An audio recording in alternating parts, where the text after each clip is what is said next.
a single dad, a janitor, who gave up everything for his little girl. Night after night, he scrubbed floors in silence, never telling anyone about the bakery dream he buried years ago. Until one day, his young daughter walked in with a glass jar of pennies. Pennies she had secretly saved, just for him. But what started as a child's hope turned into something much bigger when a powerful CEO overheard their story. Suddenly, the janitor's dream was pulled into the spotlight. Yet not everyone wanted to see him rise. Dark whispers from his past begin to surface, accusations that could destroy his one chance at redemption. Will a father's love and a daughter's faith be enough to prove the world wrong? Or will his dream slip away forever? Before we get into the story, comment below where in the world you are watching from today. The fluorescent lights hummed overhead as Ethan Walker pushed his mop across the polished marble floor of the office tower lobby. His weathered hands gripped the wooden handle, moving in the same familiar pattern he'd followed for the past 5 years. Left to right, back and forth, each stroke accompanied by the quiet splash of water against tile. The building was nearly empty at this hour, save for a few late-working executives on the upper floors. Ethan preferred it this way. The quiet gave him space to think, even if his thoughts weren't always cheerful ones. He paused to wipe his brow with the sleeve of his gray uniform. The name tag reading Ethan caught the light, a small reminder of his place in this grand building.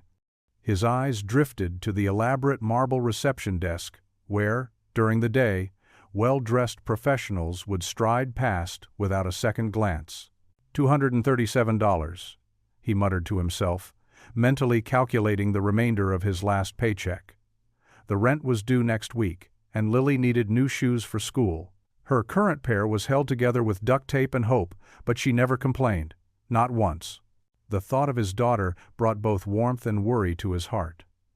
At home, she was probably already asleep, watched over by Mrs. Rodriguez from next door. The elderly neighbor had become a godsend since Sarah passed away, charging only a modest fee to keep an eye on Lily during his night shifts. Ethan's mop strokes slowed as memories of Sarah filtered through his mind. She would have known exactly what to do about the shoes. She always had a way of making ends meet, even in their toughest times.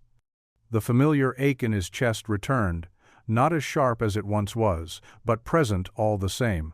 A sound echoed through the lobby, the click of heels against marble. Ethan quickly resumed his work, keeping his head down as a late-working executive passed by. He caught a whiff of expensive perfume and heard the swish of what was probably a designer coat. "Evening," he said quietly, more out of habit than expectation of a response. Most didn't bother to acknowledge the night janitor. Moving to the west wing, Ethan began working on the conference room floors. Through the floor-to-ceiling windows, city lights twinkled like stars. 5 years ago, he would have been in one of those lit-up office buildings, working on business plans and dreaming of opening his own bakery. Now those dreams felt as distant as the stars themselves. His phone vibrated in his pocket, a text from Mrs. Rodriguez.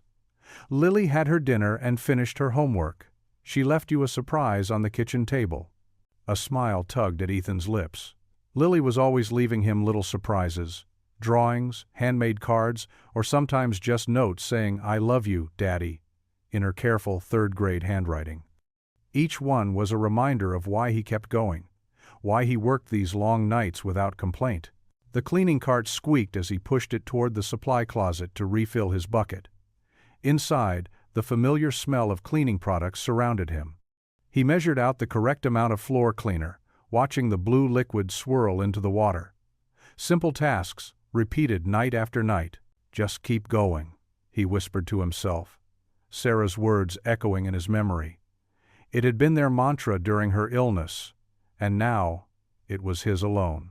Back in the lobby, Ethan noticed a small scuff mark near the elevator. He knelt down, spraying it with cleaner and scrubbing carefully. Every detail mattered, even if no one noticed. Sarah had taught him that too. The importance of doing things right, not for recognition, but because it was the right thing to do. As he worked, his mind wandered to the container of day-old bread in his locker, the cafe on the ground floor, threw out their unsold items each night, and the kind-hearted manager often set aside a bag for him. Tonight's haul would make decent French toast for Lily's breakfast. She loved it when he cooked breakfast, her eyes lighting up at the simple pleasure of warm food and time with her dad. The night wore on, and Ethan methodically worked his way through his cleaning route. Each floor, each task, brought him closer to dawn and closer to seeing Lily's smile. He checked his watch. 4:30 a.m. Just another hour and a half before his shift ended. His back ached from the constant moving, but he pushed through it. The pain reminded him he was alive, still able to work, still able to provide something for his daughter. It wasn't the life he'd imagined, but it was a life with purpose. Finally, as the first hints of dawn began to color the sky, Ethan changed out of his uniform in the small employee locker room. He carefully folded the gray outfit, tucked away his name tag, and pulled on his worn jeans and faded blue sweater. The walk home was quiet, the city still sleeping. His apartment building came into view. Not much to look at, but it was home. Inside, Mrs. Rodriguez was dozing in his old armchair. She startled awake as he entered. "Ah, Ethan," she smiled warmly. "Lily slept like an angel, and don't forget to look at her surprise." On the kitchen table, he found a paper heart decorated with crayon and glitter. Inside, Lily had written, "You're the best daddy in the whole world." Ethan's throat tightened as he carefully tucked the heart into his wallet, next to all the others she'd made him over the years. Soon, small footsteps padded down the hallway, and Lily appeared, still in her butterfly pajamas, her dark hair adorably mussed from sleep. "Daddy!" she exclaimed, running to hug him. Ethan scooped her up, breathing in the familiar scent of her strawberry shampoo. "Good morning, sunshine," he said, his exhaustion momentarily forgotten in the joy of holding his daughter.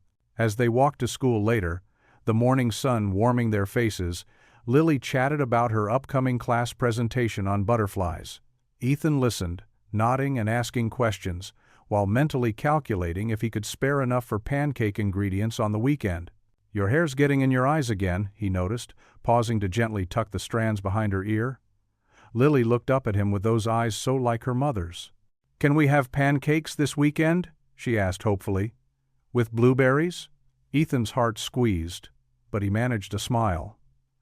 "You know what? I think we can manage that," he said, knowing he'd skip his own lunch for a few days to make it happen. "I promise pancakes this weekend." The evening sun cast long shadows through the small apartment's kitchen window as Ethan turned his key in the lock. His shoulders ached from another long day of mopping floors and scrubbing bathrooms, but he managed a warm smile when he stepped inside. The familiar scent of mac and cheese, Lily's specialty when Mrs. Henderson from next door watched her, filled the air. "I'm home, sweetheart," he called out, hanging his worn jacket on the hook by the door. "In here, Daddy," Lily's voice carried from the kitchen, tinged with an excitement that made him curious. Ethan rounded the corner to find his daughter sitting at their small wooden table, practically bouncing in her chair.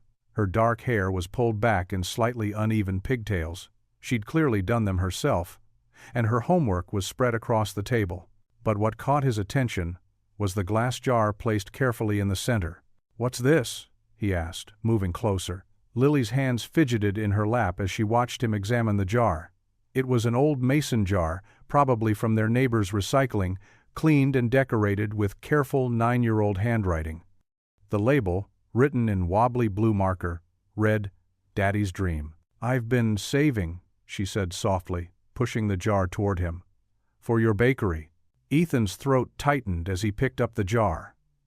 Inside were coins of all denominations, some folded dollar bills, even a $5 bill. The bottom was completely covered, and the coins reached about 2 inches up the sides. "Lily," he whispered, unable to find more words. "I know it's not much yet," she rushed to explain, standing up and moving beside him. "But I've been saving my lunch money when I can, and Mrs. Henderson gave me $5 for helping her organize her magazine collection, and I found some coins in the couch cushions, and, baby, where did you even hear about the bakery?" Ethan's voice was rough with emotion. He hadn't mentioned that dream in years, had buried it so deep he could barely remember it himself. Lily's small hand reached out to touch the jar. "You told me once when you were making Mom's chocolate chip cookies. You said you and Mom were going to open a bakery together, with all her special recipes. She looked up at him with eyes so much like her mother's. You looked so happy when you talked about it, Daddy. Not tired like you do now. Ethan had to set the jar down carefully, his hands trembling. The memory hit him hard.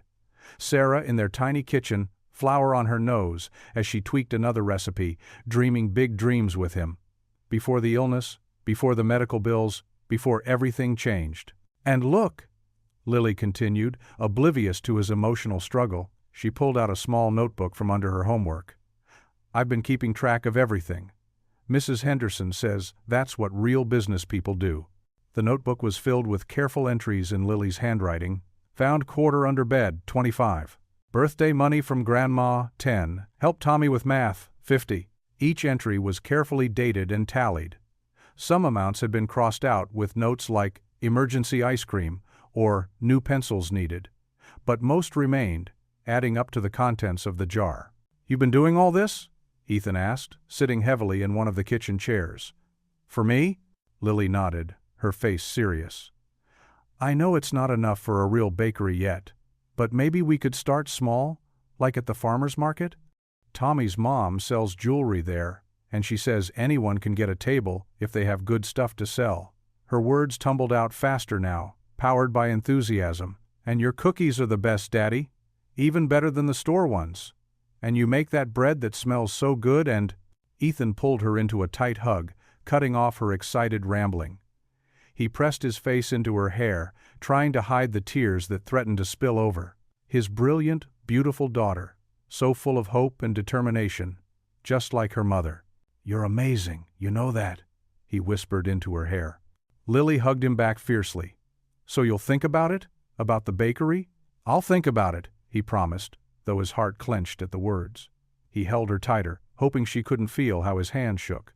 They spent the next hour going through her notebook together. Ethan listened as she detailed all her plans. How they could start small, how they could save more money together, how Mrs. Henderson said she'd be their first customer. He smiled and nodded, asked questions, and tried to match her enthusiasm, even as reality weighed heavy on his shoulders. Later that night, after Lily was tucked into bed with a story and a kiss, Ethan retreated to his small bedroom. The jar sat on his dresser, catching the dim light from his bedside lamp. Each coin represented a piece of his daughter's faith in him, her belief that her father could be more than just a janitor who could barely make ends meet. He sat on the edge of his bed, staring at that jar until his vision blurred.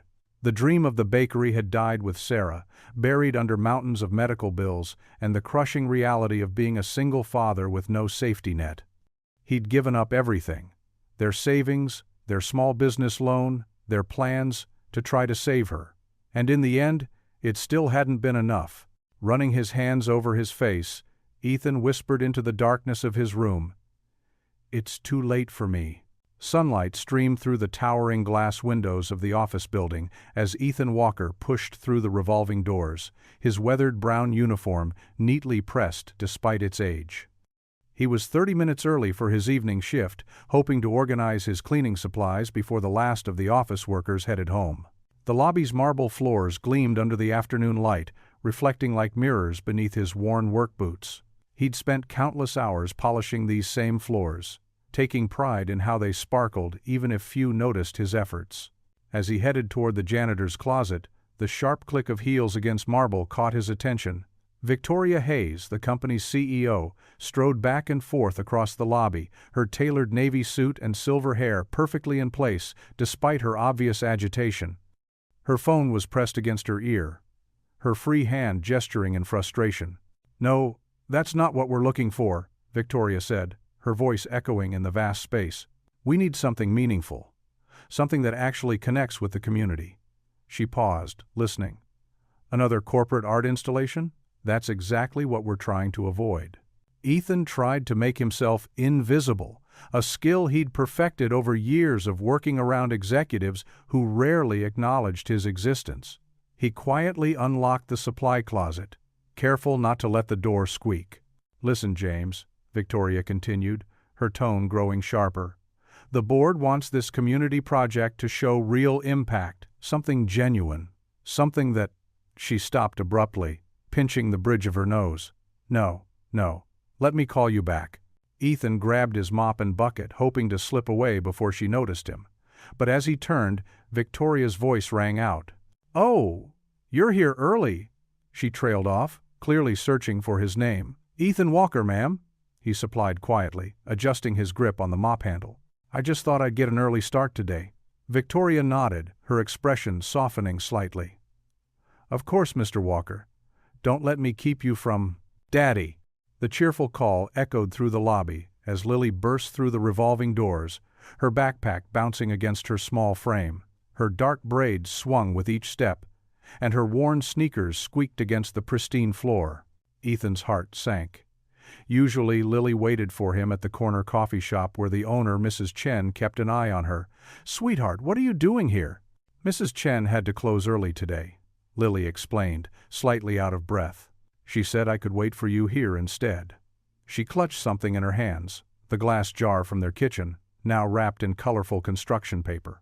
Victoria's expression warmed at the sight of the little girl. "And who might this be?" "I'm Lily Walker," she announced with a bright smile, apparently unfazed by the CEO's presence. "I'm waiting for Daddy to finish work so we can count today's pennies." Ethan felt his cheeks flush. "Lily, honey, maybe we should—" "Pennies?" Victoria asked, her earlier frustration forgotten. Lily held up the jar proudly. The construction paper covering was decorated with careful crayon drawings of what looked like loaves of bread and cupcakes. "For Daddy's dream. I'm saving up to help him open his bakery someday." Victoria's eyebrows rose with interest. "A bakery?" "Lily," Ethan said gently. "Ms. Hayes is very busy. We shouldn't—" "Oh no, please," Victoria interrupted, her eyes fixed on the jar. "Tell me more about these pennies." Lily beamed, holding the jar closer to her chest. "I've been saving everything I can. Birthday money, lunch money I don't spend, and Mrs. Chen even lets me sweep her shop sometimes for quarters." Her voice dropped to a whisper, though it was still perfectly audible. "Daddy used to bake the most amazing things with Mommy before she went to heaven. He says it's too late now, but I know it's not. Dreams don't have expiration dates. That's what my teacher says." The lobby fell silent, except for the distant hum of the air conditioning.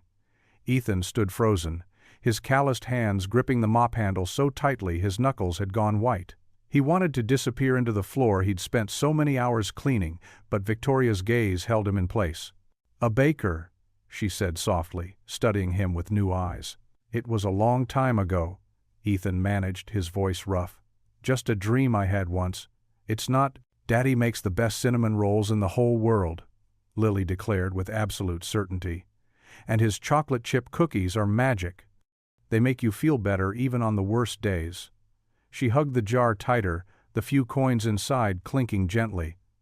"I've saved $28.43 so far." Victoria stepped closer, her heels clicking against the marble. For the first time since Ethan had worked in the building, she looked directly at him, not through him or past him, but at him. Her expression had changed from corporate authority to something more thoughtful, more human. "Mr. Walker," she said, "how long have you worked in this building?" 5 years, ma'am." "And all this time? You've been a baker?" Ethan shifted uncomfortably. "No, ma'am. I mean, I used to bake. My wife and I, we had plans to open a place of our own, but—" He swallowed hard, looking down at his uniform. Life had other ideas. "Daddy still bakes sometimes," Lily added, her voice proud. "On special days when we can afford the ingredients. Last month for my birthday, he made a chocolate cake that looked just like a princess castle." A hint of a smile tugged at Victoria's lips as she looked at the jar in Lily's hands, decorated with its hopeful drawings of a future that seemed so far away. "Tell me more about these pennies," she said softly. Victoria Hayes turned away from her phone call, her elegant navy suit a stark contrast to Ethan's worn uniform. Her eyes, sharp but kind, focused on Lily, who stood close to her father's side. "A dream jar, you said?" Victoria's voice carried genuine curiosity. Ethan's cheeks flushed.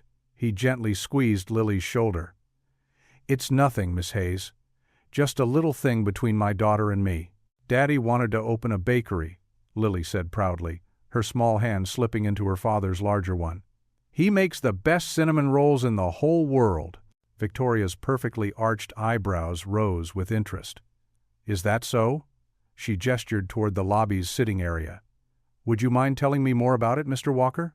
Ethan shifted uncomfortably, his work shoes squeaking against the polished floor. "I really should start my shift." "Please, I insist." Victoria's tone was warm but carried the natural authority of someone used to being listened to. She settled onto one of the sleek leather chairs and motioned for them to join her. Lily eagerly pulled her father toward the seats. Ethan perched on the edge of the chair, his hands clasped tightly in his lap. "It was just a dream my wife and I had, years ago," he began, his voice soft. "Sarah, she loved to bake.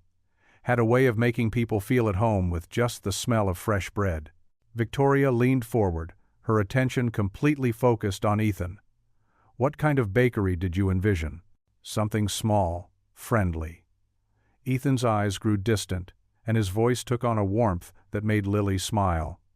Sarah had these recipes, passed down from her grandmother.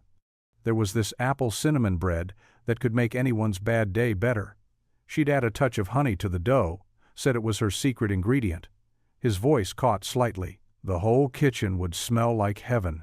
Lily reached into her backpack and pulled out a worn notebook with food stains on its cover. "These are Mom's recipes," she explained, holding it carefully like a treasure. "Daddy keeps them safe." Victoria gently accepted the notebook when Lily offered it, handling it with respect. She opened it to see pages filled with handwritten recipes, little notes in the margins, and even small doodles of flowers and hearts. "Sarah had beautiful handwriting," Ethan said softly, touching the corner of one page. "She wrote down everything, not just ingredients, but little things, like how the dough should feel between your fingers, or how to tell when the bread's ready by its sound when you tap it." "Sound?" Victoria asked, genuinely intrigued.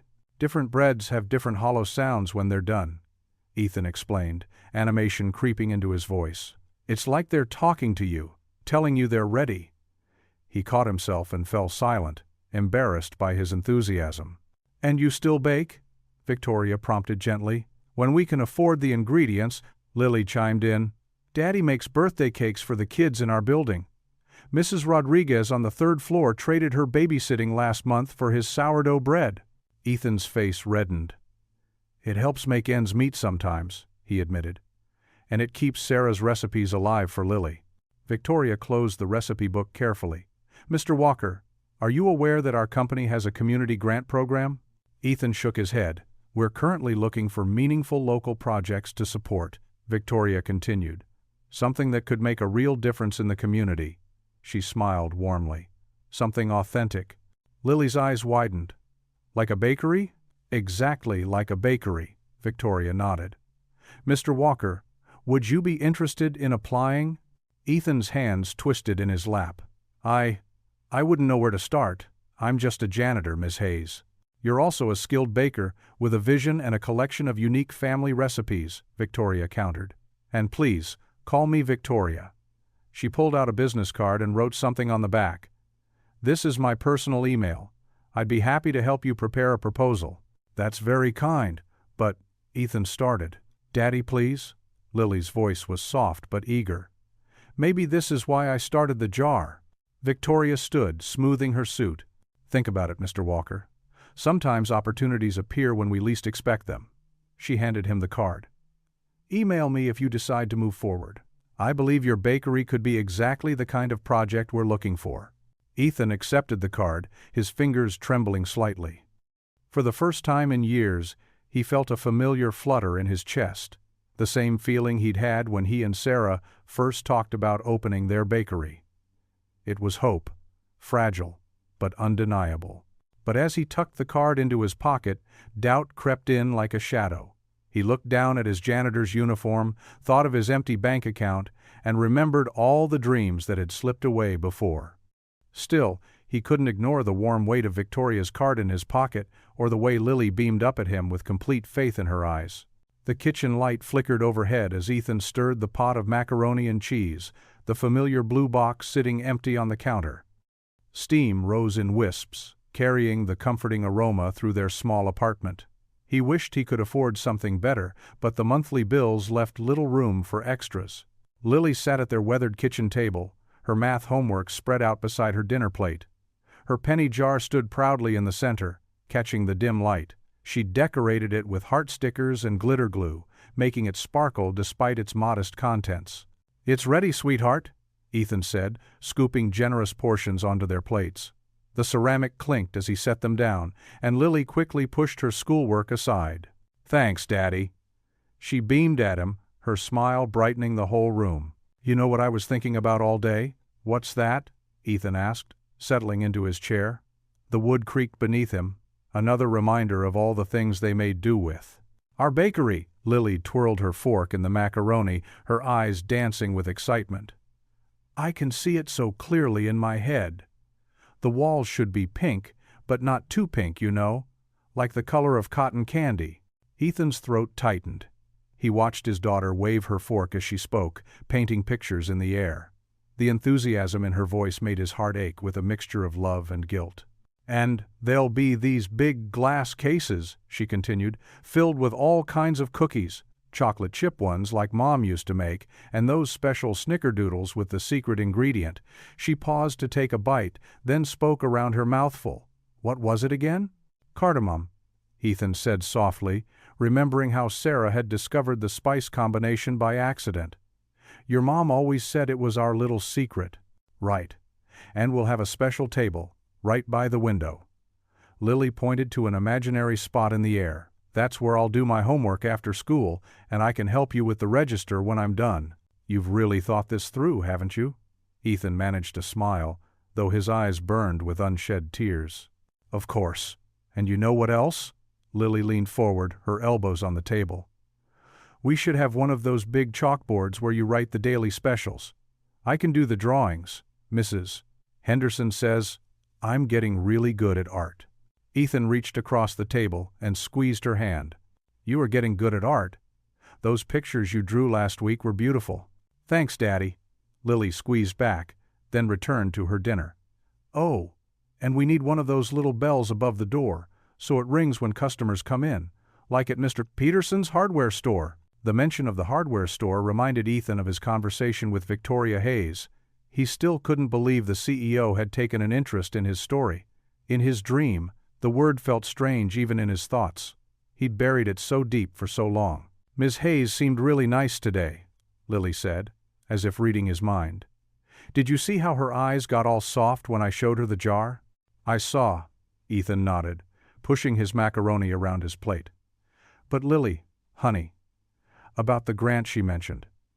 I don't want you to get your hopes up too high. There are probably lots of people applying, people with more experience than me." Lily put down her fork and fixed him with a serious look that reminded him so much of Sarah it made his chest hurt. "But none of them make cookies like you do. None of them have Mom's recipes." "That's true," he admitted, managing a small smile. "And none of them have me."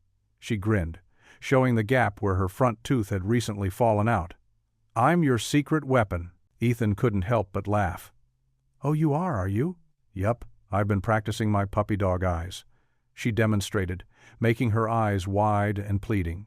"See? Nobody can resist these." "You're right about that," Ethan chuckled, getting up to clear their plates. "Time to get ready for bed, sweetie. School tomorrow." Lily helped him load the dishwasher, then scampered off to brush her teeth. While she changed into her pajamas, Ethan stood in the kitchen, staring at the penny jar. The coins inside barely covered the bottom, but something about it made his throat tight. Each penny represented a piece of his daughter's faith in him. When he went to tuck her in, Lily was already under her covers, clutching the stuffed bear Sarah had given her on her last birthday. The worn fur had been smoothed down by years of loving handles and tears. "Daddy?" Lily's voice was sleepy as he sat on the edge of her bed. "Do you think Mom would be happy about the bakery?" Ethan tucked the blanket around her shoulders, taking a moment to steady his voice. I think she'd be very happy, sweetheart. She always believed in that dream, just like you do." "Then why did you stop believing?" The question was innocent, but it hit him like a physical blow. He smoothed her hair back from her forehead just as Sarah used to do. Sometimes grown-ups forget how to dream. We get scared, or life gets hard and we think it's safer to stop trying. But that's silly, Lily yawned. Dreams don't go away just because you're scared. No, Ethan whispered, leaning down to kiss her forehead. I suppose they don't. As Lily's eyes fluttered closed, Ethan found himself thinking about Victoria Hayes's offer, about the community grant, about all the possibilities he'd forced himself to forget. He thought about Sarah's recipe book, carefully preserved in the kitchen drawer, and about his daughter's unwavering faith. Daddy? Lily's voice was barely a murmur, as sleep began to claim her. Yes, sweetheart? Promise you'll think about it? About making the dream come true?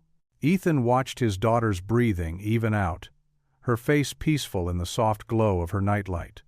The penny jar sat on her dresser, catching the light like a beacon of hope. Maybe, he whispered, though she was already asleep.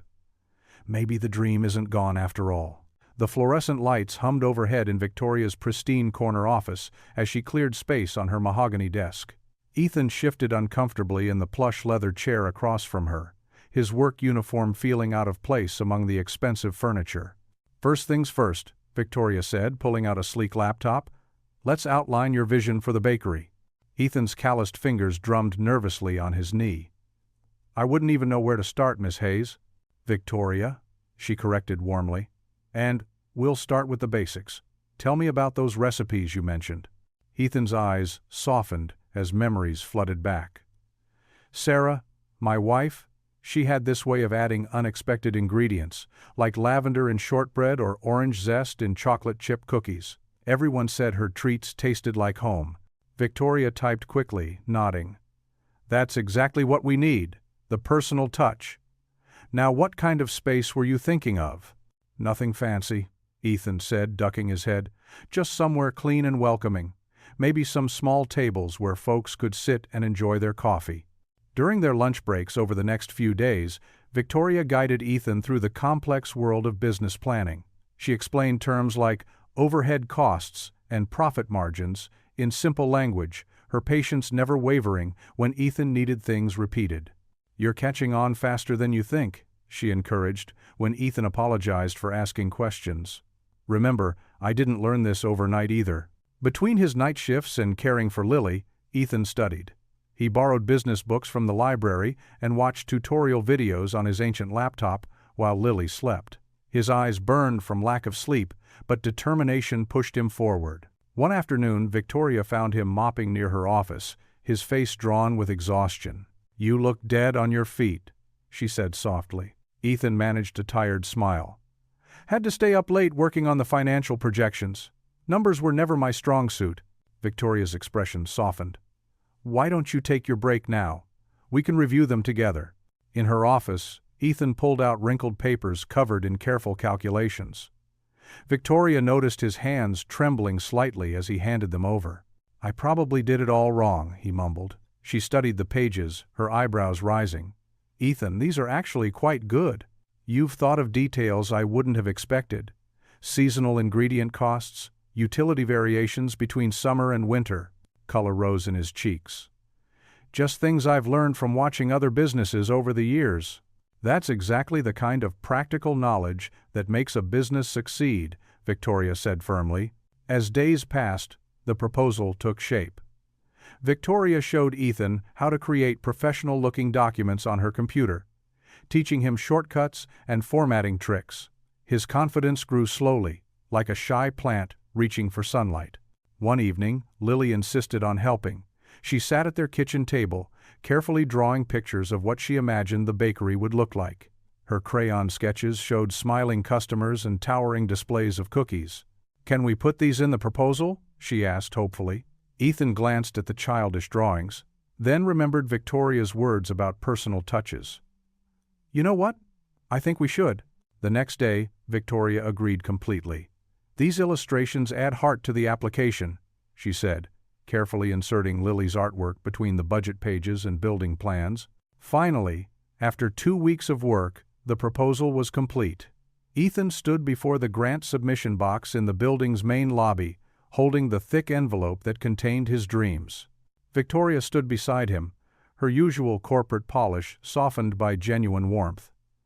"You've done everything you can to make this strong," she assured him. Ethan stared at the envelope, thinking of all it represented. Sarah's recipes, Lily's saved pennies, Victoria's patient guidance, his own long hours of work. "What if it's not good enough?" he whispered. "It is," Victoria said firmly. "But you'll never know unless you take this step." Ethan's hands trembled as he held the envelope over the slot. He thought of Lily's faith in him, of Sarah's love, of Victoria's belief in his potential. With a deep breath, he let the envelope fall into the box. The morning sunlight streamed through the tall windows of the corporate conference center, casting long shadows across the polished floor. Ethan tugged at the collar of his newly purchased dress shirt, a rare splurge from the thrift store that still had its original price tag attached. His work uniform felt more natural than these stiff clothes, but Victoria had insisted he dress the part. Lily stood beside him, wearing her Sunday best, a blue floral dress she'd gotten for her last birthday. She clutched her father's hand, her small fingers intertwined with his larger ones, as they waited in line to check in for the Grant Showcase orientation. "Name?" asked the receptionist, not looking up from her computer. "Ethan Walker," he replied, his voice quieter than he intended. The woman's perfectly manicured fingers paused over her keyboard. "Walker. Yes, the bakery proposal." Something in her tone made Ethan's stomach tighten. They found seats near the back of the conference room, which was already filling with other grant applicants. Entrepreneurs in tailored suits chatted confidently about their business plans. A woman nearby discussed her tech startup's projected earnings. Two men debated market penetration strategies. Lily leaned closer to her father. "Everyone looks so fancy," she whispered. Ethan squeezed her hand. "Maybe we should have waited outside during the orientation," he murmured, suddenly conscious of their obvious differences from the crowd. "No way," Lily protested. "We belong here just like everyone else, Daddy." Before Ethan could respond, a group of board members entered through a side door, their presence commanding immediate attention. He recognized Richard Stevens, the most senior member, from his photo in the lobby. The man's steel-gray hair and expensive suit exuded authority. As the board members settled at the front table, Ethan noticed Richard's gaze sweep across the room, pausing briefly on him. The older man leaned toward another board member, speaking in what he probably thought was a whisper, but his words carried clearly to where Ethan sat. "A janitor running a bakery? That's a joke." The other board member chuckled softly, and Ethan felt his face grow hot. The words hit him like a physical blow, confirming his worst fears. He'd been foolish to think he could step out of his place, to believe he could be seen as anything more than the man who cleaned their floors at night. Memories flooded back, of countless nights mopping endless corridors, of stretching dollars at the grocery store, of telling Lily they couldn't afford new shoes just yet. The weight of years of struggling pressed down on him, threatening to crush this fragile dream. Lily's grip on his hand tightened. She might be young, but she wasn't blind to her father's pain. "What did that mean man say?" she asked, her voice trembling slightly with indignation. "Nothing important, sweetheart," Ethan managed, but the words felt hollow. Victoria stepped up to the podium, beginning her welcome speech, but Ethan barely heard her. His mind raced with doubts. What was he thinking, imagining he could compete with these professional business people? He didn't belong in this world of PowerPoint presentations and profit margins. He glanced down at his hands that were more familiar with mop handles than business plans. The nails were clean but permanently stained from years of working with cleaning chemicals. These were not the hands of a successful businessman. "I think I made a mistake," he whispered to Lily. "We should go." He started to rise from his chair, his legs shaky. The dream of the bakery suddenly seemed as distant as the stars, belonging to a different world than the one he inhabited. A world where people like Richard Stevens didn't look down their noses at janitors who dared to dream bigger. But as he moved to leave, Lily's small hand held firm. Her green eyes, so like her mother's, locked onto his, filled with a fierce determination that stopped him in his tracks. "Daddy," she said softly but with unwavering conviction, "remember what Mom always said? Dreams don't come with uniforms." She reached into her pocket and pulled out a handful of pennies, her latest addition to their dream jar. "Every penny I saved was because I believed in you. If you walk away now, you're telling me I was wrong to believe." The simple wisdom in his daughter's words pierced through the fog of his self-doubt. He looked at those pennies in her small palm, each one representing a sacrifice, a choice, a belief in something bigger than their current circumstances. Each copper coin reflected not just their dream, but their dignity. Ethan slowly sank back into his chair, his daughter's hand still firmly in his. Richard Stevens's words still stung, but they began to feel less like a verdict and more like a challenge. He thought of his late wife, of how she'd never let anyone else's judgment define their worth. He thought of the countless customers he'd imagined serving, of the recipes waiting to be shared, of the warmth and welcome he wanted his bakery to represent. Looking at Lily's unwavering faith in him, Ethan realized that walking away now would mean teaching her the worst possible lesson, that dreams were only for certain people, that dignity had to be granted rather than claimed. His daughter deserved better than that. They both did. Victoria was still speaking at the podium, outlining the showcase requirements, but Ethan was no longer listening to the words. Instead, he was listening to the quiet voice inside that had first whispered of owning a bakery, the voice that had been temporarily silenced by Richard Stevens's mockery, but was now growing stronger, bolstered by his daughter's unflagging belief in him. He squeezed Lily's hand back, those precious pennies still clutched between them. They would stay. They would face whatever came next together, just as they had faced everything else since losing her mother. Because sometimes dignity wasn't about who you were in other people's eyes, it was about who you refused to stop being in your own. The conference room buzzed with activity as grant applicants mingled near tables laden with coffee and pastries. Ethan stood in a corner, his shoulders hunched slightly as he observed the crowd. These weren't just ordinary applicants, they were business owners in tailored suits, entrepreneurs with polished presentations, and established community leaders with impressive track records. Victoria appeared at his side, elegant in her navy business suit. She handed him a cup of coffee, noting his tense expression. "You look like you could use this."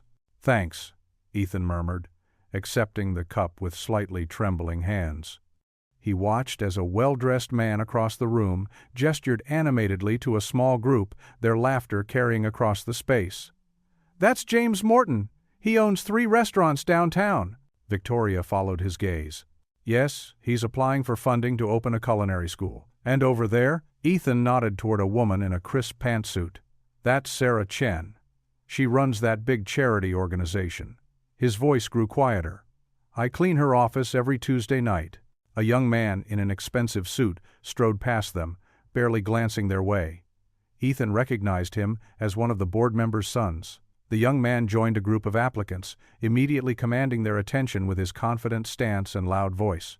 37 applications, Ethan said softly, staring into his coffee. 37 people who probably have business degrees, connections, experience. He trailed off, his earlier confidence deflating like a punctured balloon. Victoria turned to face him fully. "Tell me something, Ethan. How many of them mop these floors at night to support their children?" He looked up, surprised by her directness. "How many of them lost everything paying for their spouse's medical bills? How many have a daughter who believes in them so much she saves her lunch money to help their dream come true?" Ethan's throat tightened. "None of that matters in business. That's where you're wrong," Victoria said firmly. "Your story matters. Your dedication matters. Your authenticity matters." She gestured to the room. "Look around. Yes, these people have credentials and connections. But you have something they don't. A genuine dream born from love and sacrifice." A memory flashed through Ethan's mind. His late wife Lisa in their tiny kitchen, flour on her nose, as she taught him how to make her grandmother's cinnamon rolls. "Start with the heart," she'd always said, "and the rest will follow." The board member who had earlier dismissed him as just a janitor walked past, engaged in conversation with James Morton. Ethan instinctively stepped back, but Victoria placed a steady hand on his arm. "Stand tall," she said quietly. "You belong here as much as anyone else." Ethan straightened his shoulders slightly, though his heart still raced. "What if they're right? What if I am just—" He couldn't finish the sentence. "Just what?" Just a man who works honest hours to provide for his daughter? Just someone who keeps this building running smoothly while others sleep? Just a father who refuses to let his dreams die? Victoria's voice was gentle but firm. There's no just about any of that, Ethan. A young woman approached them with a stack of papers. Mr. Walker? Here's your presentation slot. You're scheduled for next Wednesday at 2 p.m. Ethan accepted the paper, his hand steadier now. The reality of the situation settled over him. In 1 week, he would stand before the board and fight for his dream. Victoria smiled encouragingly.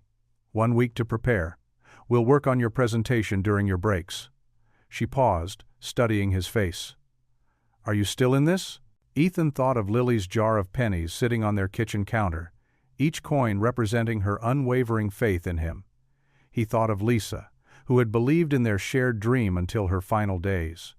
He thought of all the nights he'd spent mopping these floors, watching others pursue their ambitions while his gathered dust. Yes, he said finally, his voice quiet but determined. I'm still in this.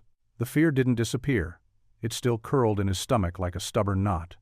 The doubts didn't vanish. They still whispered in the back of his mind. But something else had taken root alongside them. A small, persistent spark of hope, fed by his daughter's belief and Victoria's unexpected support. Ethan Walker, the night janitor with flower-dusted dreams, would step into the spotlight and fight for his chance.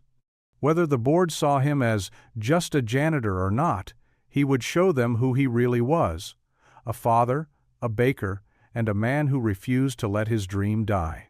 The morning sun continued to stream through the windows, casting long shadows across the polished floor, the same floor he would mop tonight, but perhaps not forever.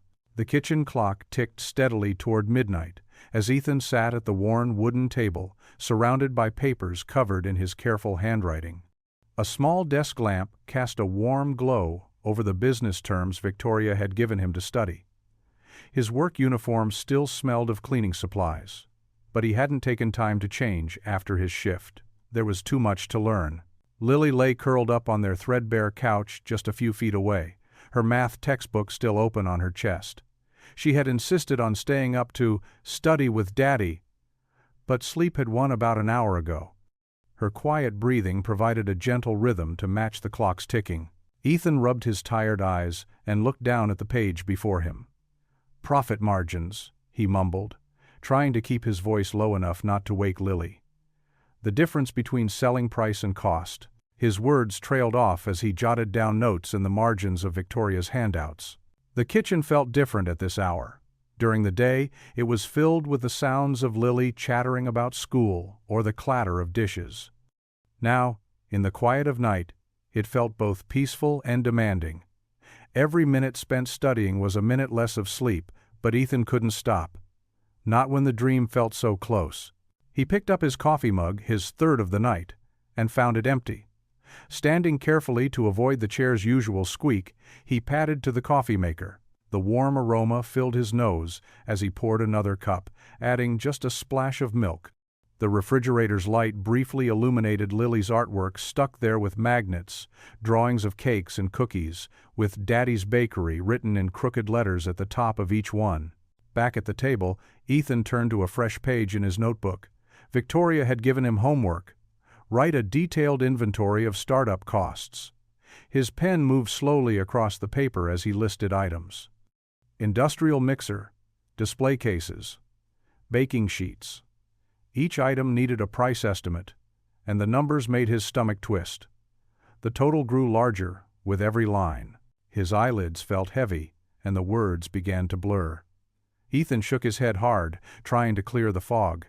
He couldn't afford to sleep, not when there was still so much to learn. The grant presentation was coming up fast, and he needed to understand every term, every concept. No one would take him seriously if he couldn't speak their language.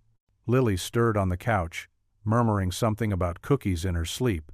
Ethan smiled, remembering how she had tried to help earlier, sitting across from him with her own notebook, copying down words she couldn't possibly understand yet. Her dedication put his own exhaustion to shame. The business terms swam before his eyes. Operating costs, revenue projections, break-even analysis. Victoria had broken them down into simple explanations, but they still felt foreign on his tongue. He'd never needed words like these when he was mopping floors or fixing broken light fixtures. Another hour crept by. Ethan's coffee grew cold as he worked through practice problems Victoria had given him. If flour costs 2.5 per pound, and each loaf uses half a pound. His pencil scratched across the paper as he calculated costs, determined to understand how to make this dream work. The night deepened. Outside their small apartment window, the city lights twinkled like distant stars. Ethan's shoulders ached from hunching over the table, but he pressed on. Every formula mastered, every concept understood, was another step toward proving himself worthy of the grant. He glanced at Lily again, peaceful in her sleep. The sight of her gave him a second wind. This wasn't just about him anymore, it was about showing his daughter that dreams don't have expiration dates, that it's never too late to learn something new. The eastern sky began to lighten, turning from black to deep blue. Ethan's eyes burned, and his handwriting had grown increasingly messy, but his notebook was filled with pages of notes and calculations. He'd worked through most of Victoria's packet, though the last few pages would have to wait for tomorrow night. Lily stirred again, this time beginning to wake. The dawn light touched her face as her eyes fluttered open. Ethan stood, his joints stiff from sitting all night, and went to her. He brushed her hair back and planted a soft kiss on her forehead. "Morning, Daddy," she mumbled, still half asleep. "Did you learn lots of business stuff?" The Saturday morning sun streamed through the kitchen window as Lily bounced on her tiptoes, pulling a weathered recipe box from the top shelf. Dust scattered in the sunbeams as she placed it carefully on the counter. "Look, Daddy, I found Mom's special box." Her small fingers traced the faded flowers painted on its lid. Ethan's throat tightened at the sight of Sarah's handwriting on the recipe cards inside. He hadn't opened this box since before. But Lily's eager face made him push aside the ache in his chest. "Which one should we try first?" he asked, managing a smile. Lily rifled through the cards with reverence, treating each one like treasure. "These," she held up a dog-eared card. "Mom's blueberry muffins. See?" She drew little hearts around the title. Ethan took the card, his fingers trembling slightly.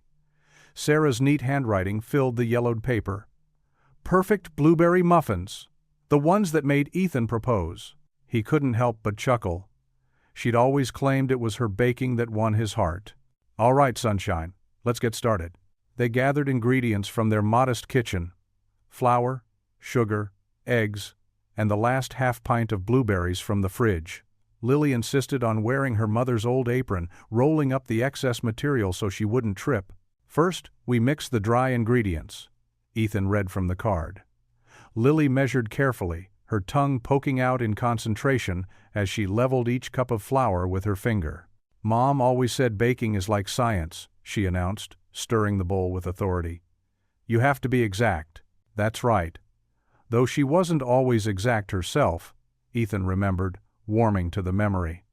She liked to experiment, called it creative chemistry. As they worked, flour dusted their faces and clothes. Lily giggled when Ethan got some on his nose, and he responded by dotting her cheek with batter. The kitchen filled with their laughter, a sound that had been too rare lately. When Lily struggled to fold in the blueberries without crushing them, Ethan guided her hands gently. "Like this, see? Mom taught me this trick. Slow and steady." The scent of baking muffins began to fill their small apartment. It was a warm, sweet smell that tugged at Ethan's memories. Sunday mornings with Sarah dancing in the kitchen, her hair in a messy bun, stealing kisses between timer rings. "It smells just like when Mom made them," Lily whispered, pressing her nose against the oven window. Her breath fogged the glass as she watched the muffins rise. A knock at their door startled them both. Mrs. Chen from next door poked her head in, sniffing appreciatively. "What smells so heavenly?" "We're baking Mom's muffins," Lily announced proudly. "Want to try them when they're done?" Before Ethan could protest about the humble offering, Mrs. Chen was settling at their kitchen table. Soon, Mr. Rodriguez from across the hall joined them, followed by the new couple from upstairs. When the timer dinged, Lily bounced with excitement. Ethan carefully removed the golden brown muffins, their tops perfectly domed and studded with burst blueberries. The neighbors gathered closer as he set them on the cooling rack. "Just 5 more minutes," he cautioned, remembering Sarah's words. "They need to set." Those 5 minutes felt eternal as the warm, buttery aroma filled the kitchen. Finally, Ethan divided the muffins onto plates, watching nervously as their impromptu tasting panel took their first bites. Mrs. Chen closed her eyes in appreciation. "Oh my, these are better than the fancy bakery downtown." "The texture is perfect," Mr. Rodriguez added, already reaching for a second one. "Not too sweet, but sweet enough." The young couple from upstairs shared one muffin between them, trading appreciative looks. "We'd buy these every week if we could," the wife said earnestly. "Our coffee shop charges $5 for muffins half this good." Lily beamed at her father, her face shining with pride and joy. "See, Daddy? Mom's recipes still work magic." Ethan felt something warm bloom in his chest. Not just pride in the muffins, but something deeper. For the first time, his dream of the bakery didn't feel like an impossible fantasy. These weren't just empty compliments from strangers. These were his neighbors, people he knew and trusted, tasting his family's legacy and asking for more. Mrs. Chen patted his hand. "You've been hiding a gift, Mr. Walker. These muffins, they taste like home." Home. That's what Sarah had always said she wanted their bakery to feel like. Not just a place to buy bread and sweets, but somewhere people could taste love in every bite. As their neighbors continued to praise the muffins, suggesting other recipes they'd love to try, Lily slipped her small hand into Ethan's. She smiled up at him, a smudge of flour still on her cheek, looking so much like her mother that his heart squeezed. "They're right, Daddy," she whispered. "We did it. We made Mom's recipe perfect." Ethan squeezed her hand back, watching their neighbors enjoy this simple Saturday morning treat. This time, when Mr. Quabbling Lubers Rodriguez said, "I'd buy these every week, no question," Ethan let himself believe it. Maybe their dream wasn't too late after all. Ethan's shoes squeaked against the polished floor as he followed Victoria down the hallway. The sound echoed off the walls, making him feel even more out of place. This was the part of the building he usually only saw through a cleaning cart's perspective, not as someone who belonged here. "Just through here," Victoria said, gesturing to a glass-walled conference room. Her smile was encouraging, but Ethan's stomach twisted when he saw 5 young professionals already seated inside, tablets and notebooks ready. I thought it would be just us," he stammered, stopping short of the door. Victoria touched his arm gently. "You'll need to present to the whole board eventually. These are my most trusted junior analysts. Think of them as friendly practice." Ethan wiped his palms on his worn jeans. He'd changed out of his janitor's uniform, but in his casual clothes, he felt even more exposed. The junior staff looked sharp in their business attire, their expressions a mix of curiosity and polite attention. "Remember," Victoria said softly, "just tell your story." Inside, Victoria made quick introductions. Ethan couldn't keep the names straight. Sarah or Sandra, Mike or Mark. His mind was too busy racing. He clutched his notes, the paper already creased from nervous handling. "Whenever you're ready, Mr. Walker," one of the young women said kindly. Ethan cleared his throat. "Good morning. I'm here to, He glanced down at his notes, but the words blurred. "I want to open a bakery, and—" His voice trailed off. The silence felt heavy. Someone shifted in their chair, and the small sound made him flinch. "Perhaps tell us why a bakery?" Victoria prompted gently. "Right, yes." Ethan took a deep breath. "The numbers show that the neighborhood needs. The market research indicates." He was losing them. He could see it in their faces, the same polite dismissal he'd seen countless times while mopping floors, as if he were part of the furniture. Then his phone buzzed. A text from Lily. "You got this, Daddy." Kaja. Something shifted in his chest. He set his notes down and pulled out his wallet instead, removing a worn photograph. "This is my wife, Sarah," he said, his voice steadier now. "She loved to bake. Our first date, she made me these incredible cinnamon rolls. Said they were her grandmother's recipe." He smiled at the memory. "We dreamed of opening a bakery together, Had it all planned out, the menu, the layout, even the color of the walls. But then she got sick. The room had gone completely still. One of the young men set down his pen. Medical bills. Took everything we had saved. After she passed, I took this job to keep a roof over our daughter's head. Lily was only 3 then. Ethan's voice grew stronger. But Lily! She's 9 now, and she's been saving her pennies in a jar labeled Daddy's Dream. Can you imagine that? While I was trying to forget everything we'd lost, my little girl was keeping hope alive, 1 penny at a time. He reached into his pocket and pulled out one of Lily's pennies. This isn't just about opening a bakery. It's about showing my daughter that dreams matter, that they're worth fighting for, even when life knocks you down. A young woman in the front dabbed at her eyes with her sleeve. We've been testing Sarah's recipes. The neighbors, they stop by now asking when we'll bake again. One lady said our chocolate chip cookies reminded her of her mother's. Another said our sourdough bread was better than the fancy bakery downtown. Ethan smiled. Food brings people together. It carries memories, comfort. That's what we want to share with our community. He held up the penny. This represents more than money. It's about faith, a child's faith in her father, and maybe now, my faith in myself again. With your help, we could turn these pennies into something that would make Sarah proud, something that would show Lily that sometimes dreams just need a little time to rise, like good bread. When he finished, there was a moment of complete silence. Then, one of the analysts sniffled, and another cleared his throat roughly. Victoria stood, clapping her hands together. Her eyes shone with pride. That's the Ethan the world needs to hear, she declared. That's exactly what we're looking for. The junior staff joined in the applause, and Ethan noticed they were looking at him differently now. Not as the janitor who cleaned their offices, but as someone with a story worth hearing, a dream worth backing. One of the young women raised her hand. Mr. Walker, would you consider including a wall of photos? Of your wife's recipes? Maybe some family pictures? It would really help customers connect with your story. And maybe some of Lily's penny jar? Another suggested. It's such a powerful symbol. As they eagerly offered ideas, Ethan felt something unfamiliar bloom in his chest.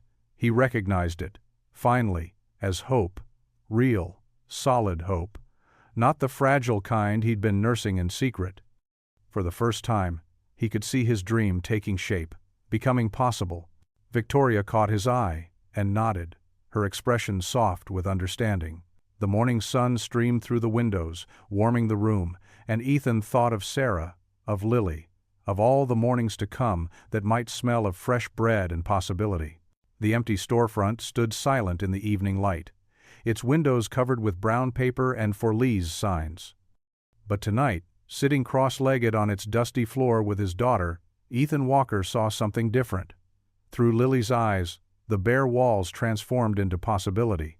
The counter should go here, Daddy, Lily said, dragging her colored pencil across the paper. Her pigtails bounced as she sketched, tongue poking out in concentration. And we need a big glass case right in front, so everyone can see the cookies and muffins when they walk by. Ethan smiled, watching her add splashes of pink to their makeshift blueprint. Victoria had helped him arrange this after-hours viewing of the space, just in case the grant came through. He didn't want to get his hopes up too high, but Lily's enthusiasm was contagious. What color should we paint the walls? He asked, running his hand along the current beige surface. Yellow, Lily declared without hesitation. Like sunshine and butter and happy things. She grabbed a yellow pencil and demonstrated on her drawing. And maybe some blue, too, like the sky. Remember how Mom always said blue makes people feel peaceful? Ethan's heart squeezed at the mention of Sarah. She did say that, didn't she? He could almost hear his late wife's laugh, see her covered in flour, as they experimented with recipes in their old kitchen. And what about music? What should we play? Classical in the morning, Lily said firmly. Like Mom's piano pieces? But fun stuff too. Maybe those old songs you and Mom used to dance to in the kitchen? Ethan chuckled, remembering how he'd spin Sarah around while bread baked in the oven. Those old songs have good memories. They work together, filling page after page with drawings and lists. Lily insisted on a special corner with small tables where kids could do homework after school. "And we'll give them milk and cookies while they study," she added. "That's thoughtful of you, sweetheart," Ethan said, touched by her consideration for others. "Well, you always say the best things in life are meant to be shared." Lily reached into her backpack and pulled out her penny jar, setting it in the middle of their paper plans. The coins caught the evening light, gleaming with promise. "Can you imagine the smells, Daddy?" Lily closed her eyes and inhaled deeply. "Fresh bread in the morning, chocolate chip cookies in the afternoon, and those cinnamon rolls Mom taught you to make?" Ethan closed his eyes too, letting himself imagine. The warm scent of rising dough, butter melting on hot bread, the sweet perfume of vanilla and almond extract, the friendly ding of a bell as customers entered, the hum of conversation, the clink of coffee cups. "And right here," Lily continued, pointing to a spot near the window, "we'll put Mom's picture, so she can watch over everything." Ethan pulled her close, kissing the top of her head. She would have loved all of this, Lily Bug. Every single detail.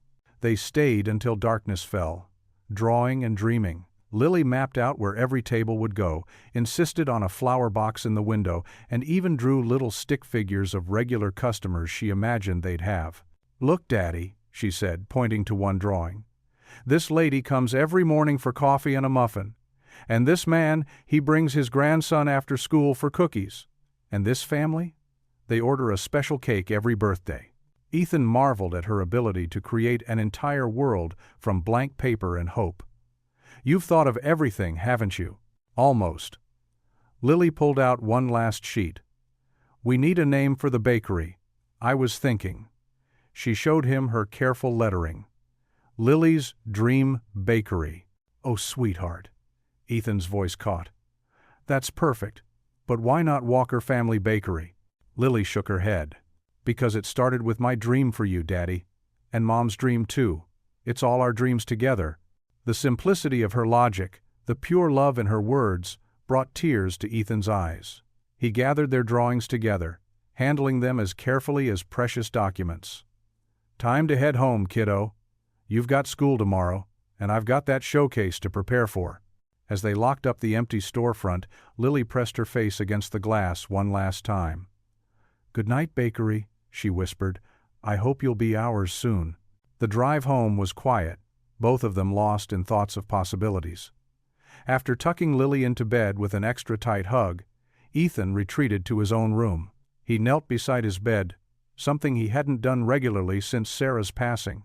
"Lord," he whispered, his voice trembling slightly, "if this is meant to be, let me not fail my daughter." The company auditorium buzzed with chatter as Ethan stood backstage, tugging at his borrowed tie. His worn work shoes felt out of place against the polished floor, and his palms were damp with sweat. Through the heavy curtain, he could hear snippets of other presenters discussing profit margins and market projections with confidence he couldn't muster. "You okay, Daddy?" Lily whispered, reaching for his trembling hand. She wore her best dress, the blue one with tiny flowers that her grandmother had given her for Christmas. Her small fingers intertwined with his, steady and warm. "Just nervous, sweetheart." Ethan tried to smile, but his mouth felt dry. The index cards in his pocket, carefully written with Victoria's help, seemed to weigh 1,000 pounds. Victoria appeared beside them, elegant in her business suit but wearing a kind smile. "Remember what we practiced, Ethan. Just speak from your heart." "And now," the announcer's voice boomed through the speakers, "our next community grant applicant, Mr. Ethan Walker." Ethan's legs felt like lead as he walked onto the stage. The bright lights made him squint, and for a moment all he could see was a sea of shadowy faces. He recognized some of them, executives who passed him in the halls without a glance, the board member who had called his dream a joke, and in the front row Victoria giving him an encouraging nod. He cleared his throat, hands shaking as he reached for the index cards. But as he stared at the carefully written words, something changed inside him. These weren't his words. Not really. His story couldn't be contained in bullet points and business projections. Slowly, he put the cards back in his pocket. 10 years ago, he began, his voice quiet but clear, I watched my wife Marie make our daughter's first birthday cake.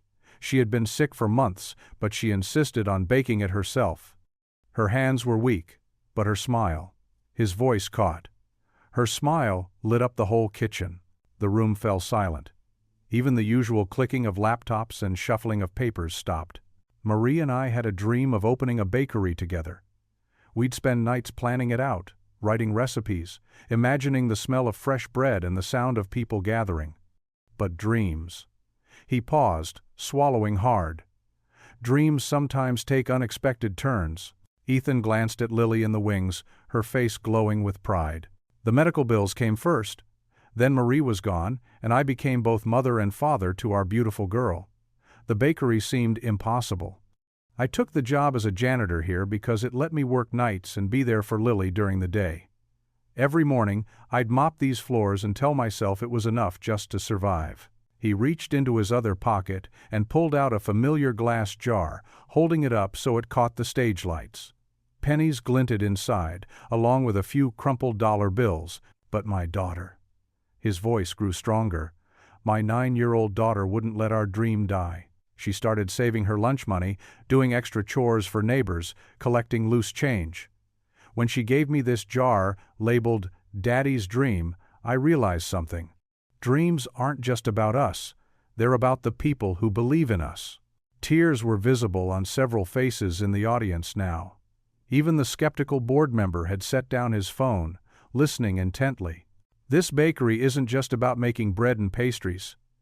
It's about creating a place where everyone, whether they wear suits or uniforms, can sit together and feel at home. Where single parents can bring their kids after school for homework and hot chocolate. Where Marie's recipes can live on, bringing comfort to others the way they've comforted us. Ethan's voice grew softer. I know what some of you think. I'm just a janitor. Maybe I am. But I'm also a father who wants to show his daughter that dreams matter. That it's never too late to try. That dignity isn't about what job you do, it's about how much love you put into it. He held up the jar one more time. Every penny in here represents my daughter's faith in me. And maybe, just maybe, it's time I had that much faith in myself. The silence in the auditorium was absolute. Then, small footsteps echoed across the stage. Lily, unable to contain herself any longer, ran to her father's side. She grabbed the microphone, her voice ringing clear and true. I believe in my daddy's dream. The applause started slowly, then built like a wave. People rose to their feet, some wiping tears, others smiling broadly. Victoria was the first to stand, clapping with unrestrained joy. Even the skeptical board member stood, nodding with newfound respect. Ethan caught Lily in his arms, holding her close as the applause washed over them. In that moment, surrounded by the sound of hundreds of hands clapping, he felt something he hadn't felt in years. Victory. Not just over circumstances, but over his own doubts. The jar of pennies caught the stage lights, sending tiny reflections dancing across the ceiling like stars, each one a small piece of hope that had led them here. The applause was still echoing through the auditorium when Richard Chen, the skeptical board member, cleared his throat. Before we move to a decision, there seems to be someone here who has relevant information about Mr. Walker's business history. A man in an expensive charcoal suit stood up from the back row. Ethan's stomach dropped as he recognized Marcus Delaney, his former business partner from 15 years ago. Marcus's silver-streaked hair and designer watch spoke of success, making Ethan feel even smaller in his department store suit. I feel compelled to speak up, Marcus announced, his voice carrying across the hushed room. Mr. Walker may tell a touching story, but the board should know about his previous attempt at running a business. Victoria Hayes leaned forward in her chair, her expression concerned. Mr. Delaney, this is highly irregular. I was Ethan Walker's business partner in 2008, Marcus continued, turning to address the board directly. We had a small catering company. Within 18 months, Ethan had pulled out his entire investment, leaving our contracts unfulfilled and our vendors unpaid. The business collapsed. Whispers rippled through the room. Ethan felt the blood drain from his face as he watched the board members exchange glances. Beside him, Lily grabbed his hand, squeezing it tight. "That's not what happened," Ethan said, but his voice came out barely above a whisper. Marcus pressed on, his words sharp and clinical. "The records show a pattern of poor financial decisions, multiple withdrawals that crippled our operating capital. A complete disregard for our business obligations. Is this really someone you want to trust with a community grant?" The board members began shuffling papers, their earlier warmth cooling into professional distance. Richard Chen was already shaking his head, making notes with quick, decisive strokes. Victoria stood up. "Perhaps we should take a moment to— I have the documentation right here," Marcus interrupted, pulling a folder from his briefcase. "Bank statements, withdrawal records, correspondence with our creditors. The numbers don't lie." Ethan's ears were ringing. The room felt too bright, too crowded. He could feel dozens of eyes on him, judging, assuming, condemning. Lily's small hand in his was the only thing keeping him grounded. "Daddy?" Lily whispered, her voice trembling. "What's happening?" Before Ethan could answer, Richard Chen spoke up. "I move that we postpone our decision pending a full review of this new information." His voice carried the weight of authority. "We cannot responsibly allocate community funds without proper due diligence." Other board members nodded in agreement. The same people who had been wiping away tears minutes ago now avoided eye contact with Ethan, their faces masks of professional concern. Victoria tried again. "Mr. Walker should at least have the opportunity to—" "All in favor of postponing the decision?" Richard Chen called out, effectively cutting off Victoria's protest. Hands rose around the table. 8 out of 10 board members voted in favor. Victoria's hand remained firmly in her lap, her face tight with frustration. The other holdout was an elderly woman who kept looking between Ethan and Lily with sad eyes. "The motion passes," Richard announced. "Mr. Walker, we'll contact you once we've had time to review all relevant information." His tone made it clear what he expected that review to reveal. Marcus Delaney was already walking forward, handing his folder to the board secretary. He didn't even glance in Ethan's direction as he strode out of the auditorium, his purpose accomplished. The room began to empty, people filing out in uncomfortable silence. A few shot sympathetic looks toward Ethan and Lily, but most hurried past, eager to escape the awkward situation. The dream that had seemed so close just minutes ago was evaporating like morning dew. "Mr. Walker," Victoria said softly, approaching them. "We should talk about—" "Not now," Ethan managed to say. His voice sounded strange in his own ears. "Please, I need to get Lily home." Victoria nodded, understanding in her eyes. "I'll call you tomorrow." Ethan stood frozen, staring at the empty board table.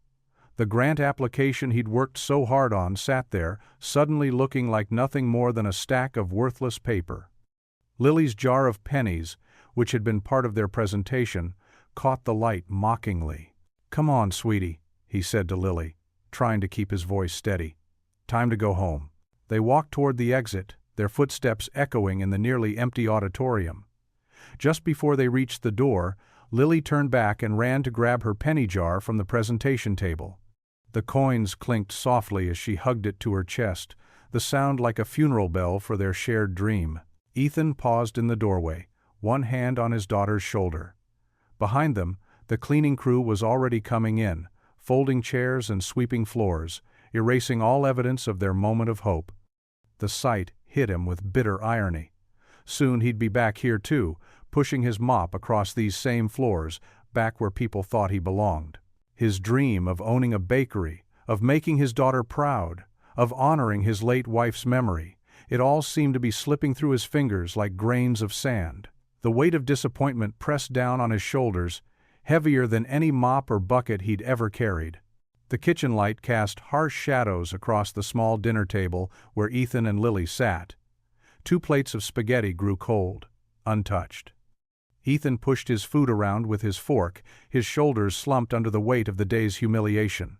The clock on the wall ticked loudly in the heavy silence. "Daddy, you haven't eaten anything," Lily said softly, her own plate barely touched. Her small hand reached across the table to touch his arm. Ethan couldn't meet her eyes. The memory of standing on that stage, feeling so proud and hopeful, only to have it all come crashing down, played over and over in his mind. He set his fork down with a quiet clink. "I'm not very hungry, sweetheart." His voice was barely above a whisper. "Is it because of what that mean man said?" Lily's question was direct, innocent, yet it cut straight to his heart. Ethan rubbed his tired eyes. "Lily, there's something we need to talk about." He forced himself to look at his daughter, her face so full of trust and love. It made what he had to say even harder. I think maybe we should stop thinking about the bakery." "What?" Lily's eyes widened in disbelief. "But why? Everyone loved your presentation." "It's complicated, honey." Ethan pushed back from the table, his chair scraping against the linoleum floor. He walked to the window, staring out at the darkening sky. Sometimes grown-ups make mistakes in their past that follow them around. "But you didn't do anything wrong," Lily protested, jumping up from her chair. "That man was lying." Ethan turned back to her, his heart aching at her fierce defense of him. "The thing is, Lily, maybe I'm not cut out for this.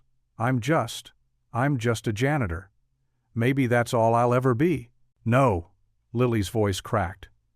"You're not just anything. You're my daddy, and you make the best cookies in the whole world, and you work so hard and—" She ran to the kitchen counter where her jar of pennies sat. She hugged it to her chest protectively. "Sweetheart," Ethan said gently, "I don't want you saving pennies anymore. Not for something that may never happen." The words felt like acid in his mouth. Lily's lower lip trembled. "But Mom believed in you. She always said you were amazing at baking. She said—" Her voice caught on a sob. Ethan felt his own eyes burning. "Your mom. She saw the best in everyone. But sometimes reality is different from our dreams." "No!" Lily stamped her foot, tears now flowing freely down her cheeks. "You can't give up! You can't!" She clutched the jar tighter, as if it contained not just pennies, but all their hopes and dreams. "I'm trying to protect you, Lily. I don't want you to be disappointed when—" "I'm already disappointed." Lily's words hit him like a physical blow. "You're teaching me dreams. Don't matter if you stop now." Ethan froze, staring at his daughter. Her words echoed in the small kitchen, cutting through his self-pity and fear. She stood there, all 9 years of her, holding that jar of pennies like a shield against his surrender. "Every time I put a penny in this jar," she continued, her voice shaking but determined, "I imagined us in our bakery. I imagined you smiling like you used to when you and Mom baked together. I imagined people loving your cookies and being happy." She wiped her eyes with her sleeve. "If you give up now, you're telling me none of that matters." Ethan felt his legs go weak. He sank into the nearest chair, overwhelmed by the wisdom coming from his little girl. She was right. What message was he sending her? That, at the first sign of real trouble, you should abandon your dreams? That other people's opinions matter more than what you know in your heart? "Every penny in here," Lily said, setting the jar on the table between them, "is because I believe in you. Mom believed in you." She took a shuddering breath. "Why won't you believe in yourself?" The question hung in the air between them. Ethan stared at the jar, at the countless pennies his daughter had carefully saved. Each one represented a moment of faith, a tiny vote of confidence in him. And he was ready to throw it all away, because one person from his past had tried to shame him. "I'm scared, Lily," he admitted, his voice rough with emotion. "I'm scared of failing you, but you're only failing me if you quit," she said, walking around the table to wrap her arms around his neck. Her tears dampened his shirt. "Please, Daddy, please don't give up. Please don't teach me that dreams don't matter." Ethan held his daughter close, feeling her small body shake with sobs. Her words had stripped away all his excuses, leaving him face to face with the truth. This wasn't just about him anymore. It wasn't even just about the bakery. It was about showing his daughter that courage meant facing your fears, that dreams were worth fighting for, even when the odds seemed stacked against you. The jar of pennies caught the kitchen light, gleaming with possibility. Each coin inside represented not just money, but his daughter's unwavering faith in him. How could he let that faith die? How could he teach her that dreams were only worth pursuing when they were easy? Lily's arms tightened around him as she continued to cry, her tears a silent plea for him not to give up on their shared dream. The weight of her words settled deep in his heart. "You're teaching me dreams don't matter if you stop now." Victoria Hayes sat at her mahogany desk, her usually pristine office now cluttered with stacks of old business records and financial documents. The setting sun cast long shadows through the floor-to-ceiling windows, but she barely noticed the time. Her jacket was draped over a chair, and her sleeves were rolled up as she pored over another file. "There has to be more to this story," she muttered, reaching for her fourth cup of coffee. The accusations against Ethan didn't add up. The man she'd come to know over the past weeks was careful, detail-oriented, and deeply honest. Someone who counted every penny, couldn't be financially irresponsible. She picked up her phone and dialed her contact at the business registry. "Tom? I need everything you can find on a previous partnership, around 8 years ago, under the name Walker Mitchell Catering." While waiting, Victoria reviewed her notes. The timing of Ethan's business failure coincided with his wife's illness. That couldn't be a coincidence. Her computer pinged with an incoming email. Victoria's eyes widened as she scanned the documents. Bank transfers, sale agreements, and hospital bills painted a clear picture, one very different from what Mitchell had claimed. "Oh, Ethan," she whispered, her throat tight. The records showed a successful small business, growing steadily until a series of large withdrawals. Each withdrawal matched perfectly with medical bills for advanced cancer treatments. Victoria grabbed her phone again, this time calling the hospital's records department. "This is Victoria Hayes. I need to verify some payment information from 2015. She listened intently, scribbling notes. "Yes, I see. And all bills were paid in full? By Mr. Walker personally?" The final piece clicked into place. Ethan hadn't mismanaged anything. He'd sold his entire stake in the business to pay for his wife's treatment. Every penny had gone to trying to save her life. Victoria gathered her coat and keys.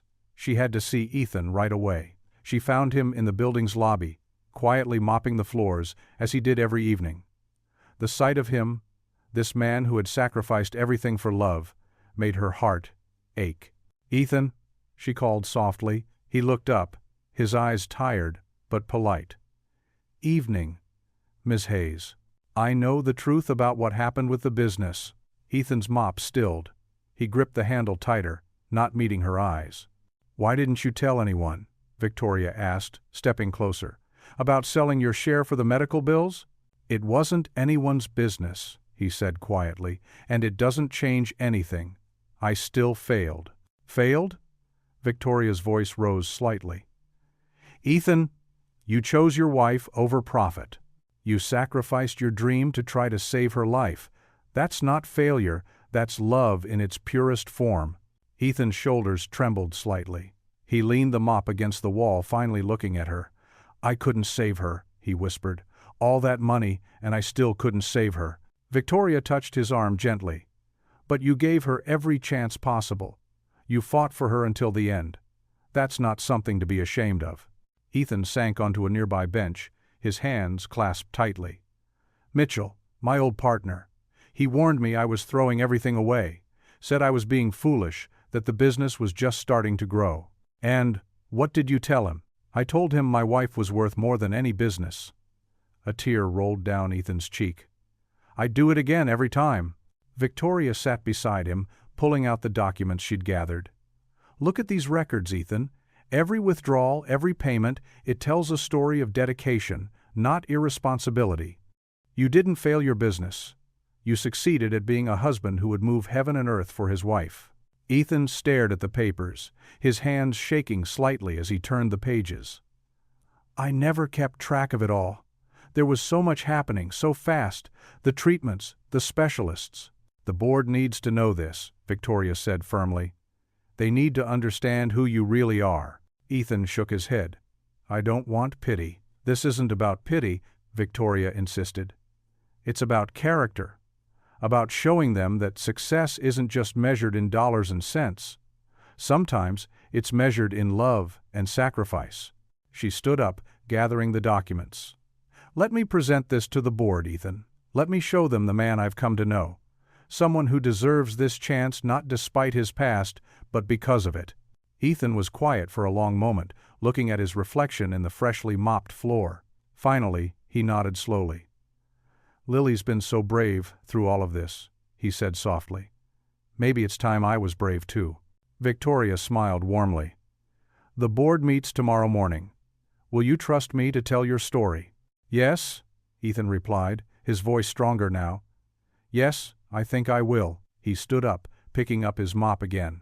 But this time his shoulders were straighter, his movements more purposeful. As Victoria walked toward the elevator, she heard him humming softly, the same tune she'd heard Lily singing weeks ago, when she'd first mentioned her father's dream.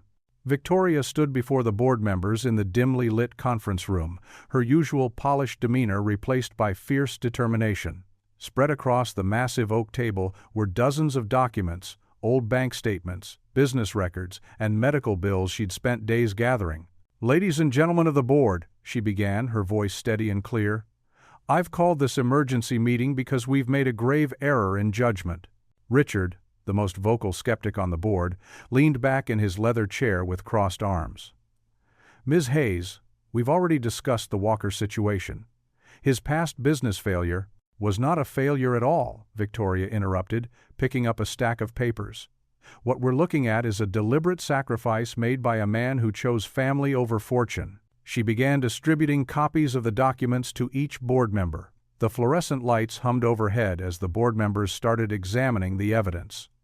Victoria waited, watching their expressions shift from skepticism to surprise. "These are hospital bills," Martha, another board member, observed quietly. "Nearly $500,000. Victoria nodded, moving to the front of the room, where a projector displayed the timeline she'd constructed. 7 years ago, Ethan Walker's wife was diagnosed with an aggressive form of cancer.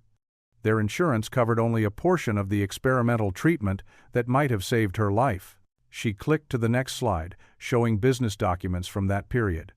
At the same time, Ethan was a partner in a promising small bakery. When the medical bills became overwhelming, he made a choice that any loving husband would make. He sold his entire stake in the business to pay for his wife's treatment. The room fell silent. Even Richard's stern expression softened slightly. "The so-called poor judgment our accuser spoke of?" Victoria continued, her voice growing passionate. "It was Ethan choosing his wife's life over his business ambitions. The financial irresponsibility was him emptying his retirement account, selling his car, and even mortgaging their home, all to give her a fighting chance." She moved around the table, making eye contact with each board member. "And when she passed away despite everything, Ethan was left with a young daughter to raise, mountains of medical debt, and a janitorial job that would allow him to be home when Lily needed him most." Victoria picked up a small glass jar from her briefcase. Lily's penny jar. She placed it carefully in the center of the table. "This jar represents more than just a child's hope. It represents the kind of integrity we claim to value in this company. Ethan Walker didn't fail in business. He succeeded magnificently as a human being." The board members exchanged glances. Martha wiped a tear from her eye, while others shuffled uncomfortably in their seats. "If we reject this man's grant application," Victoria said, her voice now soft but unwavering, "we're not just crushing a dream, we're sending a message that sacrifice and integrity count for nothing. Is that really the legacy we want for our community initiative?" Richard cleared his throat. "Ms. Hayes, while this is compelling evidence, we need to consider—" "Consider what?" Victoria challenged. "That he's just a janitor? The man we've been looking down on has shown more business acumen than many executives I know. He's managed to raise a child alone on minimal wages, maintain perfect credit despite crushing medical debt, and still save enough to contribute to his daughter's college fund. If that's not financial responsibility, I don't know what is." She reached into her folder and pulled out one final document. "And this is a petition signed by every employee in the building where Ethan works. From the security guards to the executive assistants, they all want his bakery in their neighborhood. They've even offered to prepay for monthly subscriptions to help him start up." The board members began murmuring among themselves. Martha spoke up first. "I move to reopen Mr. Walker's case for immediate consideration." "Seconded," came another voice. Victoria felt her shoulders relax slightly. She glanced toward the door, where Ethan and Lily had been waiting quietly throughout her presentation. They sat hand in hand, both trembling slightly, their eyes full of cautious hope. Richard, after a long moment, nodded slowly. "Very well. Let's put it to a vote. All in favor of reopening Mr. Walker's grant application for immediate consideration?" One by one, hands raised around the table.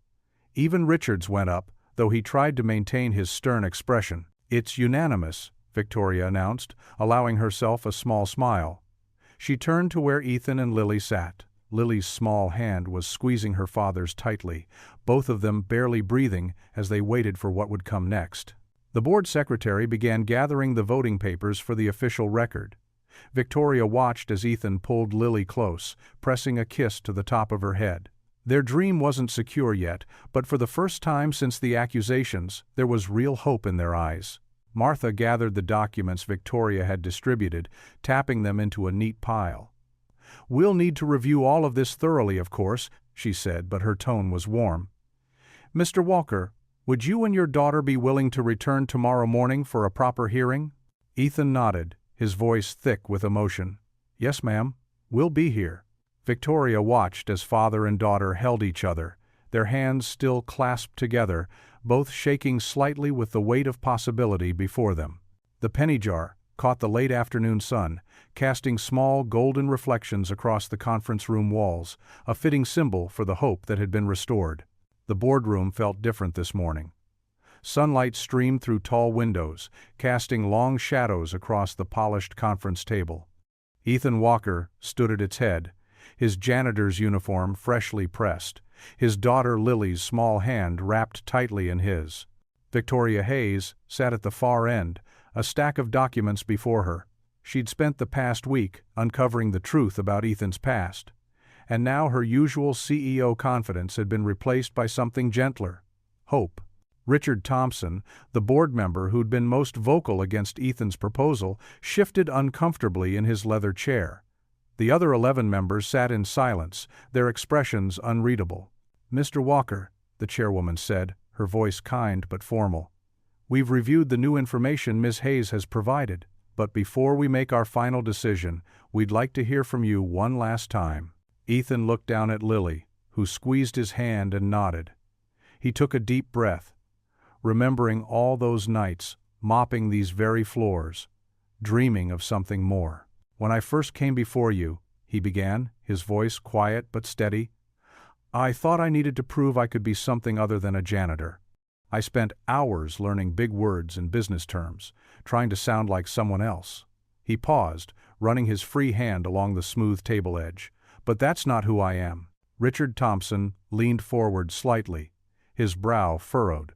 "I'm a father who wants to build something beautiful for his daughter. I'm a husband who promised his wife we'd share her recipes with the world someday." Ethan's voice cracked slightly, but he pressed on.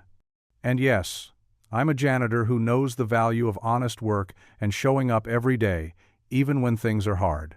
The sunlight caught the tears in Lily's eyes as she watched her father speak. "You see, dreams aren't about fancy titles or big bank accounts. They're about love.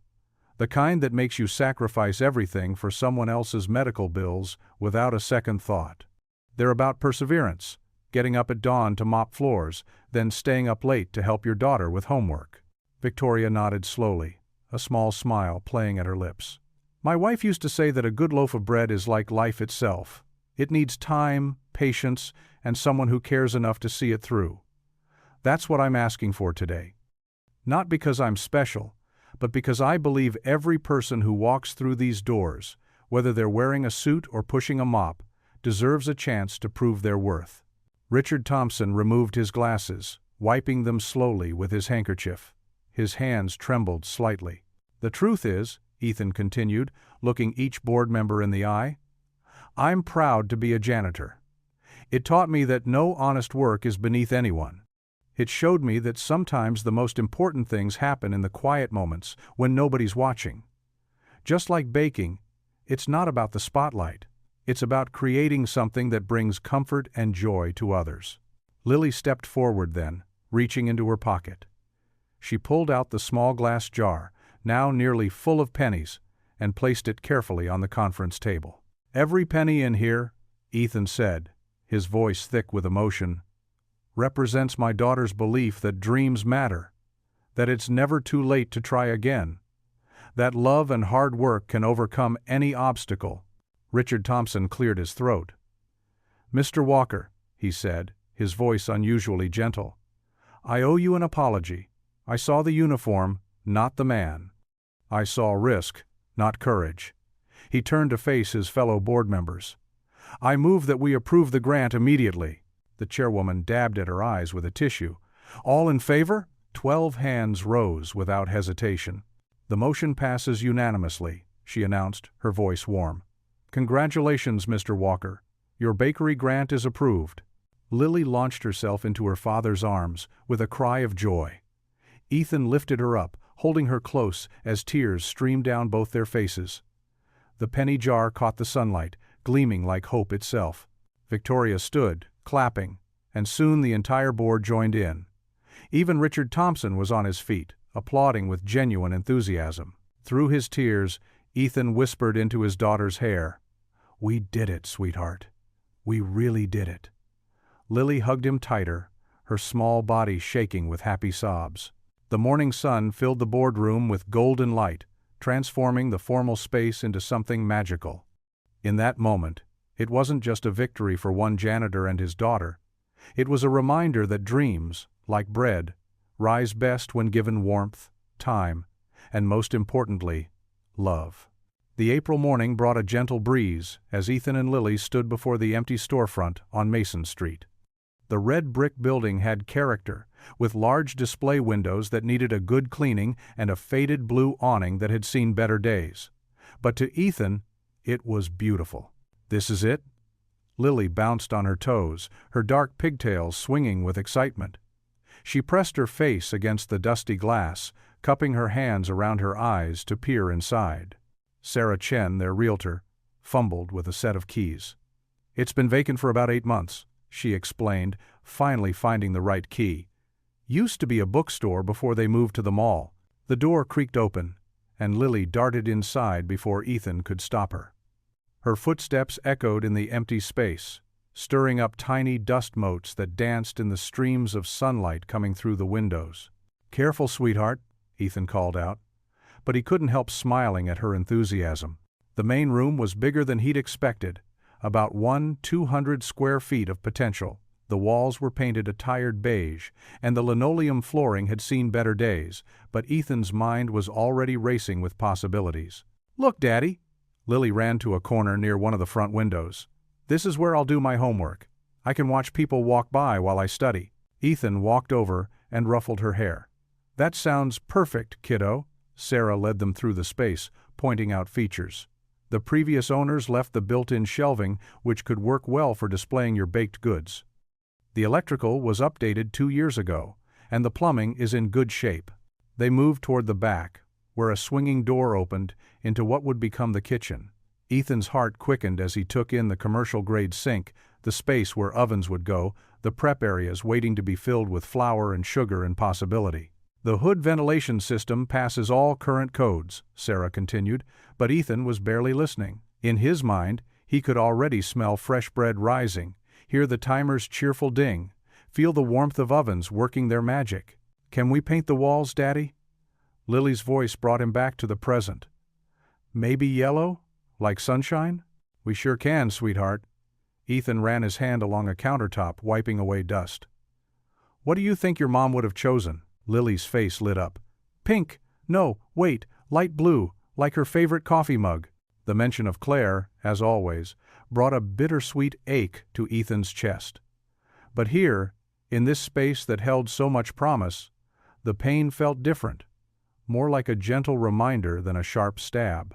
"There's a small office through here," Sarah said, leading them to a room off the kitchen. "Perfect for paperwork and inventory."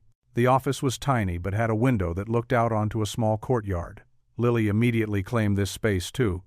"We can put plants on the windowsill, Daddy, and hang Mom's picture right here." She pointed to a blank wall. Ethan nodded, his throat tight with emotion. Claire would have loved this place. They spent the next hour going through every detail.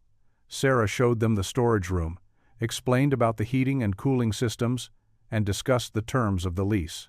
Ethan took careful notes on his phone, just as Victoria had taught him to do during their planning sessions. "The landlord is offering a fair rate," Sarah said, "especially considering the location. You're just 2 blocks from the business district, and this neighborhood has great foot traffic." Ethan looked out the front windows. She was right. Even now, he could see people walking past, heading to the coffee shop next door or the small grocery store across the street. He could imagine them stopping in for fresh bread on their way home from work, or bringing their children in for Saturday morning treats. "Daddy." Lily tugged at his sleeve, her voice suddenly serious. "Remember what you always say about my penny jar? That every penny counts?" "I remember, sweetheart." "Well," she looked around the empty store, "I think all those pennies led us here. This is where they wanted us to be." Ethan had to turn away for a moment, pretending to examine a light switch while he blinked back tears. His daughter's wisdom never ceased to amaze him. Sarah discreetly busied herself with some paperwork, giving them space. After a moment, she said, "Should we go over the lease details?" They gathered around the counter that would soon hold displays of cookies and pastries.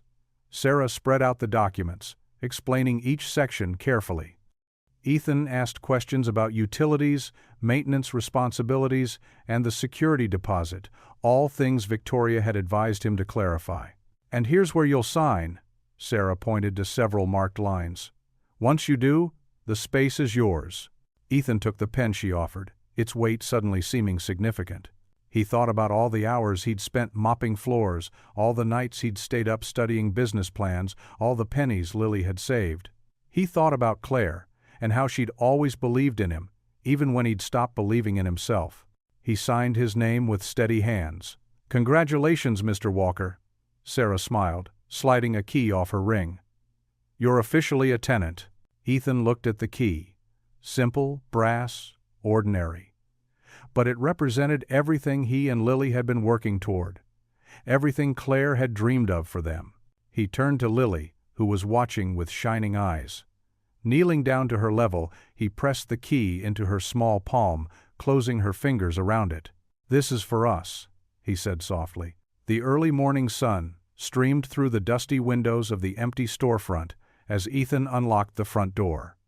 His hands trembled slightly as he pushed it open, the little bell above jingling for the first time. The sound made his heart skip a beat. Soon it would ring for real customers.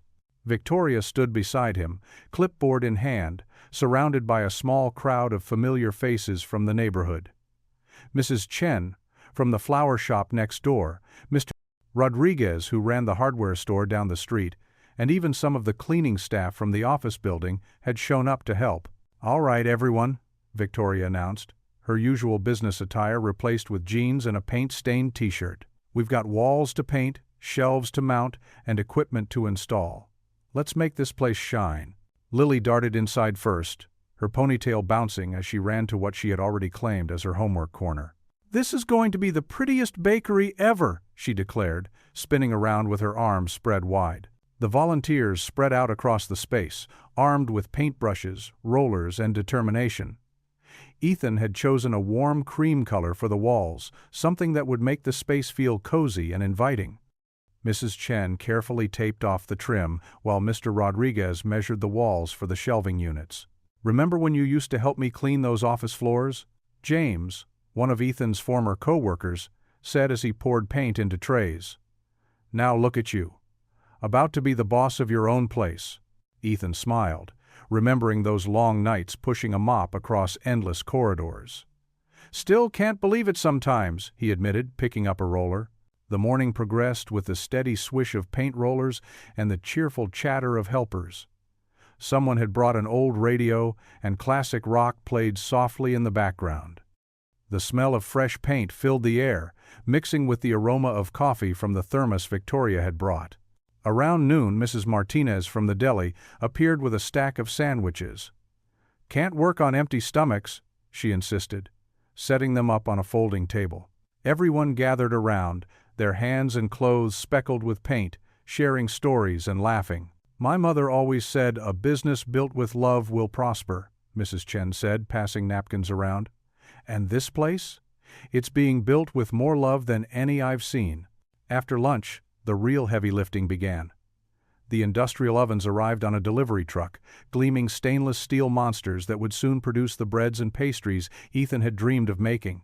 It took 6 people to carefully maneuver each one through the door and into position. Victoria supervised the installation, making sure everything met code requirements. These are top of the line, she explained to Ethan. They'll serve you well for years to come. Mr. Rodriguez and his son worked on mounting the wooden shelves along the walls. They were beautiful pieces, hand-stained in warm honey tones that matched the trim. Each shelf would soon hold baskets of fresh bread and displays of pastries. Lily flitted between helper groups, offering water bottles and encouragement. "You're doing such a good job," she'd say, making everyone smile with her enthusiasm. She had her own little project too, carefully cleaning the front windows until they sparkled. As the afternoon wore on, the space transformed. The fresh paint brightened everything, making the room feel larger and more welcoming. The shelves lined the walls like empty promises waiting to be filled. The massive ovens stood proud and ready in their new home. "Look at this counter," Victoria said, running her hand along the smooth surface of the front counter. "This is where you'll greet your customers, Ethan. This is where you'll make their days better with your bread and your kindness." Ethan had to take a moment, overwhelmed by the sight. The space was beginning to look like the bakery he'd imagined all those years ago with his late wife. He could almost hear her voice. "See? Dreams do come true, my love." Mrs. Chen appeared with a pot of flowers, bright yellow daisies. "Every new business needs something living," she said, placing them on the counter. "They bring good fortune." As the sun began to set, the volunteers started gathering their tools and cleaning up. Each person who left gave Ethan a hug or a hearty handshake, offering words of encouragement and promises to return as customers. "We'll be back tomorrow to finish the details," Victoria assured him, checking items off her clipboard. "The electrician will come to install the final fixtures, and then we'll be ready for the health inspection." When almost everyone had gone, Lily tugged on Ethan's sleeve. "Wait here, Daddy," she said, running to her backpack in the corner. She returned carrying something wrapped in a dish towel. Carefully, she unwrapped it to reveal the Daddy's dream jar, still full of carefully saved pennies. With great ceremony, she placed it on the counter next to Mrs. Chen's daisies. "There," she said proudly. "Now it's really our bakery." The industrial ovens gleamed in the morning light, their stainless steel surfaces reflecting the warm glow that filtered through the newly cleaned windows. Ethan stood before them, his hands steady as he carefully arranged loaves of his wife's favorite honey wheat bread on the baking sheets. The recipe card, worn and faded, lay on the counter beside him, her delicate handwriting a reminder of countless mornings spent baking together. "Are you sure about the temperature, Daddy?" Lily asked, perched on a stool nearby, her math homework temporarily forgotten. She wore a mini apron that matched his, both gifts, from Victoria. "Your mom always said 375 degrees was perfect," Ethan replied, double-checking the oven settings. "Not too hot, not too cold, just right for the honey to caramelize." As he slid the first batch into the oven, Victoria appeared from the storage room, carrying boxes of paper bags emblazoned with their new logo, a simple sketch of a jar filled with dreams, designed by Lily herself. "The shelving installation team will be here tomorrow," she said, setting down the boxes. "And the health inspector gave us the all-clear yesterday. You're almost ready for the grand opening." Ethan nodded, trying to calm the butterflies in his stomach. The past few weeks had been a whirlwind of permits, inspections, and endless tasks. But now, watching the bread begin to rise through the oven's window, everything felt real in a way it hadn't before. The first hints of that familiar aroma began to fill the space, warm, yeasty, and sweet. Lily closed her eyes and inhaled deeply. "It smells just like when Mom used to bake," she whispered, a small smile playing on her lips. Outside, pedestrians began to slow their pace as they passed the storefront. A few pressed their faces against the glass, curious about the source of the enticing smell. Mr. Rodriguez, who had helped install the front counter, tapped on the window and gave a thumbs up. "Why don't we invite them in?"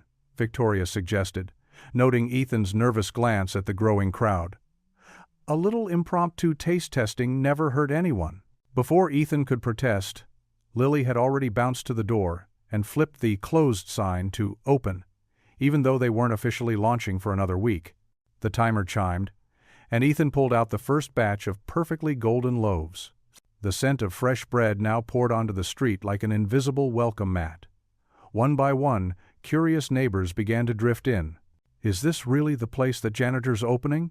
he overheard someone whisper, but the words didn't sting like they used to. Instead, Ethan straightened his shoulders and began slicing the warm bread into samples. Mrs. Chen from the flower shop was the first to try a piece. Her eyes widened as she chewed. This is incredible," she said, reaching for another piece.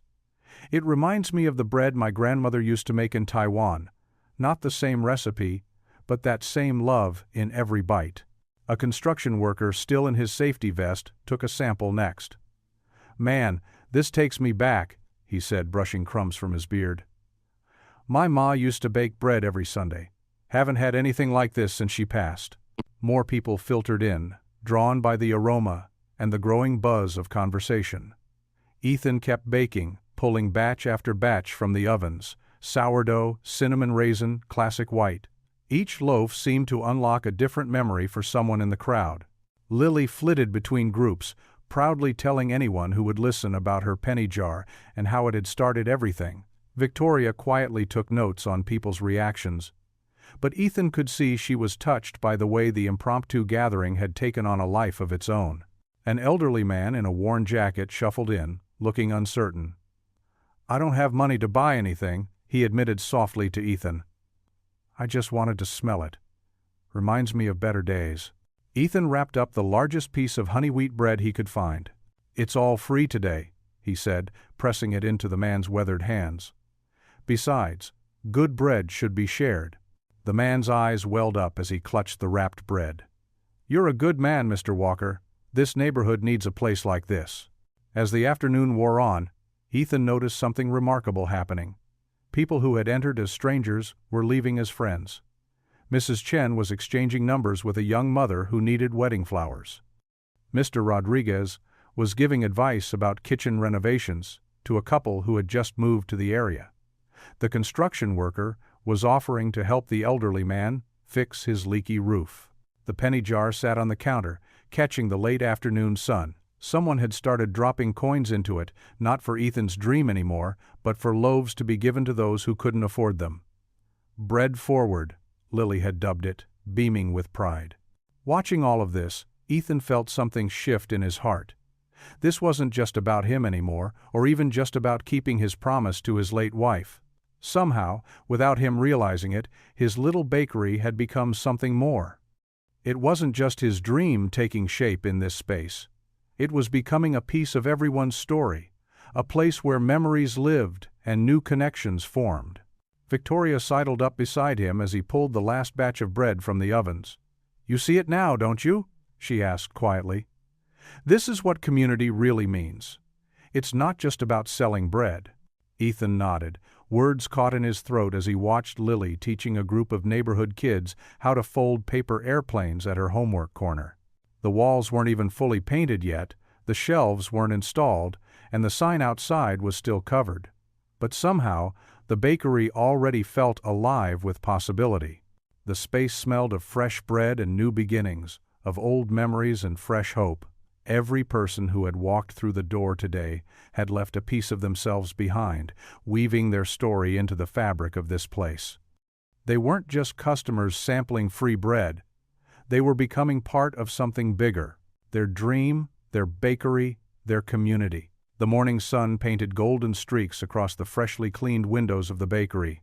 Red and white balloons bobbed gently in the autumn breeze, their ribbons dancing against the crisp air. The sidewalk buzzed with excitement as neighbors, board members, and well-wishers gathered for the grand opening of the newest addition to their community. Ethan stood inside, adjusting his crisp white apron with trembling fingers. The display cases gleamed, filled with carefully arranged pastries, cookies, and breads that he'd spent the entire night preparing. Each item held a story: his wife's legendary honey wheat bread, Lily's favorite chocolate chip cookies, and the cinnamon rolls that had won over the skeptical board members. "Daddy!" Lily called out, rushing through the back door in a powder blue dress that matched her eyes. "Look what Victoria helped me make." She proudly held up a small name tag that read, "Assistant Baker," in sparkly letters. Victoria Hayes followed close behind, elegant as always in her tailored suit, but wearing a warm smile that transformed her usual businesslike demeanor. "I hope you don't mind, Ethan." She insisted on having an official title. Ethan knelt down to pin the name tag on Lily's dress. "It's perfect, sweetheart." "You've earned it." His voice caught slightly as he remembered all those evenings she'd spent helping him test recipes, never complaining about the long hours or the flour that seemed to get everywhere. Outside, the crowd had grown larger. Through the window, Ethan could see Richard, the once skeptical board member, standing with his colleagues. The man who had dismissed him as just a janitor now held a box of tissues, trying to be discreet about wiping his eyes after hearing the full story of Ethan's sacrifice for his late wife. "It's time," Victoria announced softly, placing a gentle hand on Ethan's shoulder. "Are you ready?" Ethan took a deep breath, inhaling the sweet aroma of fresh-baked bread that filled the air. "As ready as I'll ever be." They stepped outside to applause. The crowd parted, creating a path to the ribbon that stretched across the bakery's entrance. The red silk gleamed in the morning light, a symbol of the barrier between dream and reality that was about to be crossed. Mayor Thompson stepped forward, his round face beaming. "Ladies and gentlemen," he began, his voice carrying across the gathered crowd. "Today we celebrate more than just the opening of a new business. We celebrate the triumph of the human spirit, the power of a child's faith, and the strength of a father's love." Ethan felt Lily's small hand slip into his, squeezing tight. He looked down to see her smiling up at him, her eyes shining with pride and joy. In that moment, he saw her mother's spirit reflected in their daughter's face. The same unwavering belief in him, the same pure love. Victoria stepped up to the microphone next. "When I first met Ethan Walker, he was mopping our office floors with the same care and dignity he now puts into every loaf of bread. Some people," she glanced meaningfully at the board members, "questioned whether a janitor could run a successful bakery, but what they didn't understand was that success isn't measured by what you do, it's measured by how much love you put into doing it." Tears welled in Ethan's eyes as scattered amens and approving murmurs rippled through the crowd. He saw Mrs. Martinez from apartment 4B dabbing at her eyes. She'd been one of the first to taste test his recipes. Next to her stood Mr. Chen from the grocery store, who had helped source ingredients for all those practice batches. "And now," Victoria continued, "I'd like to invite Ethan and his daughter Lily to do the honors." She held out a large pair of scissors with red ribbons tied to the handles. Ethan and Lily stepped forward together. He positioned the scissors while Lily placed her small hands over his larger ones. The crowd grew quiet with anticipation. "Ready, sweetheart?" Ethan whispered.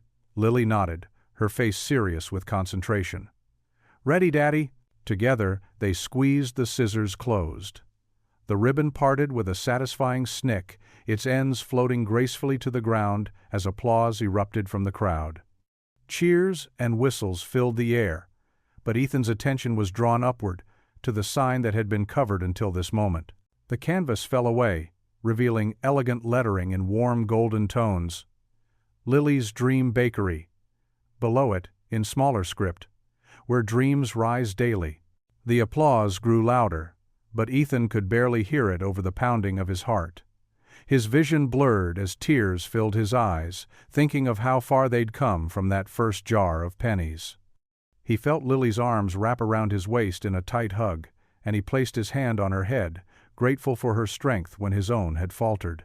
The crowd continued to clap, their joy and support washing over father and daughter like a warm embrace. Through his tears, Ethan could see Victoria beaming, the board members nodding in approval, and neighbors already lining up at the door, eager to be the first customers of Lily's Dream Bakery. The morning sun streamed through the gleaming windows of Lily's Dream Bakery, casting warm patches of light across the polished wooden floors. The sweet aroma of fresh bread and warm cookies filled the air, mingling with the rich scent of brewing coffee. Behind the counter, Ethan Walker moved with newfound confidence, his hands steady as he arranged golden brown croissants in the display case. The bell above the door chimed as Victoria Hayes entered, wearing her usual tailored business suit. She smiled warmly at Ethan, no longer the distant CEO, but a friend who had helped make this dream possible. "The usual, please?" she said, joining the line of customers that included both executives and maintenance staff from her building. "Coming right up," Ethan replied, reaching for one of his signature cinnamon rolls. His baker's apron was dusted with flour, a badge of honor he wore proudly these days. The pristine white uniform had replaced his old janitor's clothes, but his humble spirit remained unchanged. Two maintenance workers in blue overalls entered, their boots leaving slight marks on the floor. Some of the executives in line shifted uncomfortably, but Ethan's warm greeting was the same for everyone. "Morning, Joe. Morning, Mike. Those cinnamon twists you like just came out of the oven." The men's faces lit up. "You remembered, Ethan," Joe said, his weathered face breaking into a broad smile. A young woman in an expensive suit checked her watch impatiently, but Ethan maintained his steady, caring pace with each customer. He hadn't forgotten what it felt like to be overlooked or dismissed. In his bakery, everyone received the same respect, the same warm welcome, the same carefully wrapped pastries. The morning rush continued as sunlight filled the cozy space. Regular customers settled into their favorite spots, some at the counter, others at the small tables that dotted the room. The walls, painted in warm cream with touches of soft pink, Lily's choice, displayed framed photos of Ethan's journey, the original Daddy's Dream Jar, newspaper clippings about the grant, and a special corner dedicated to his late wife's handwritten recipes. By mid-morning, the rush had settled into a steady stream.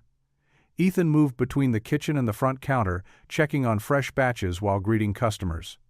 The digital register dinged regularly, but the old penny jar still sat prominently on the counter, now overflowing with coins from customers who wanted to contribute to other dreamers. "Mr. Walker," called out Marcus, one of the building's security guards, "these banana muffins remind me of what my grandmother used to make."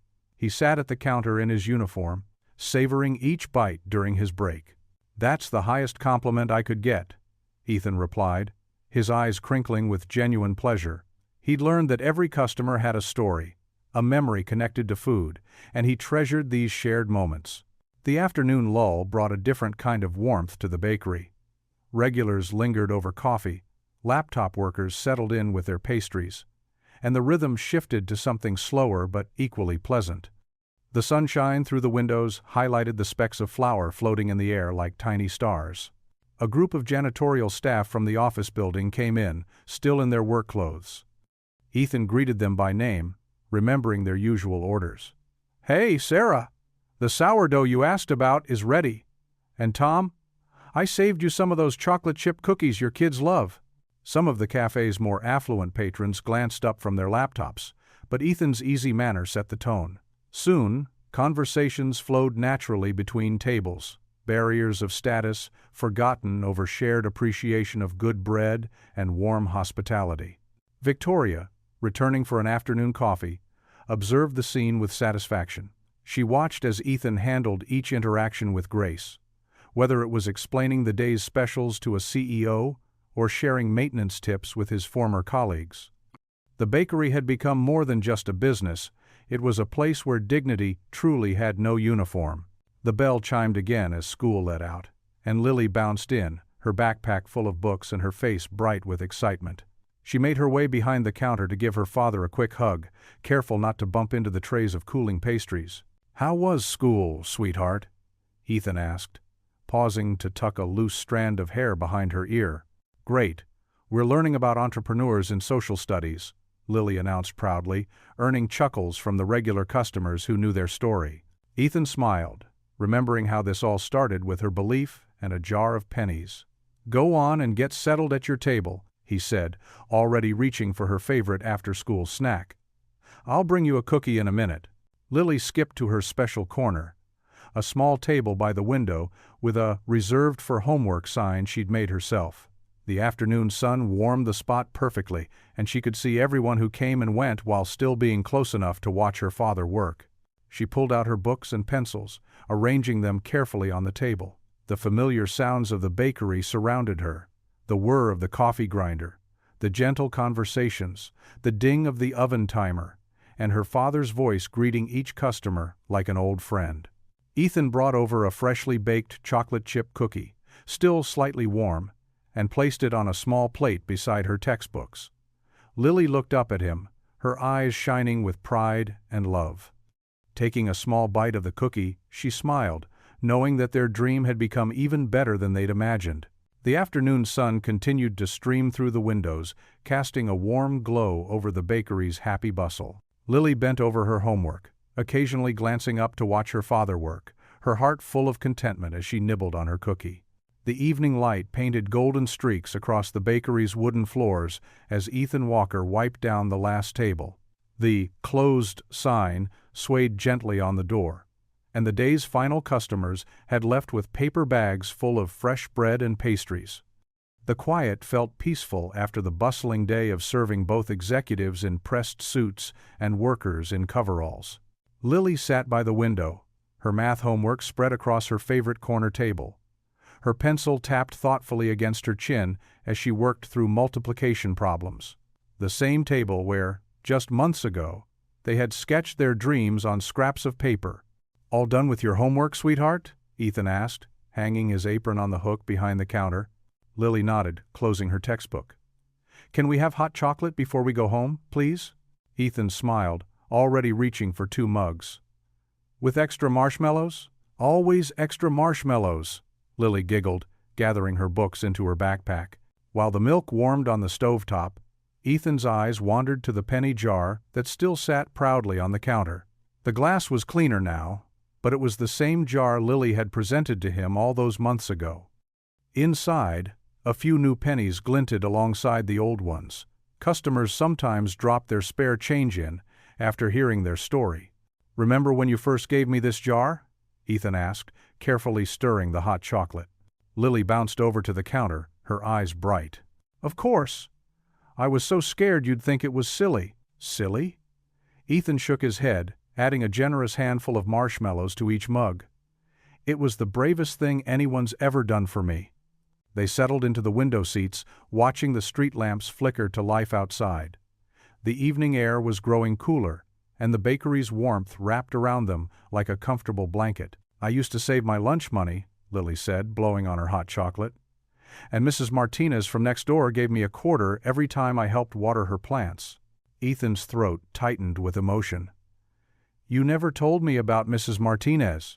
"I wanted it to be a surprise," Lily grinned, chocolate mustache decorating her upper lip. "Like when Mom used to surprise you with special dinners." The mention of her mother made Ethan's heart ache, but it was a gentle ache now, mixed with sweet memories. He reached across the table and squeezed Lily's hand. "Your mom would be so proud of you, you know that?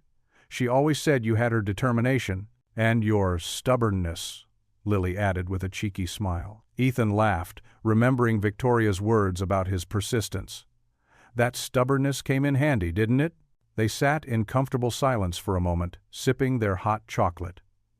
The street outside had grown quiet, with only occasional cars passing by.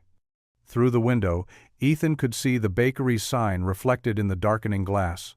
Lily's Dream Bakery, in warm, welcoming letters. "Dad?" Lily's voice was thoughtful. "Do you remember when that mean board member said you couldn't do it, because you were just a janitor?" Ethan nodded slowly. The memory still stung, but the pain had faded. "I do, but you proved him wrong," Lily said firmly. "And now he buys your cinnamon rolls every Tuesday." "That he does," Ethan chuckled. With extra icing, he stood up and walked to the counter, picking up the penny jar. The coins inside shifted with a soft musical sound as he brought it back to their table. "You know what I've learned, Lily?"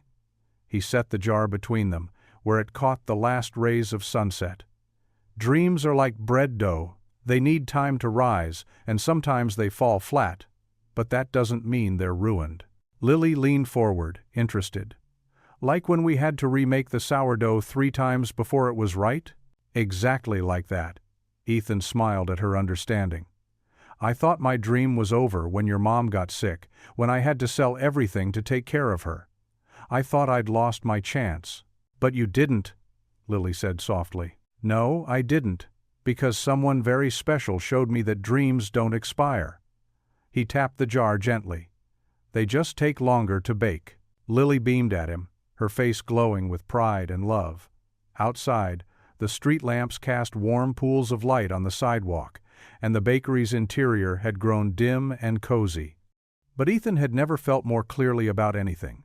Their future was as bright as his daughter's smile. Time to head home?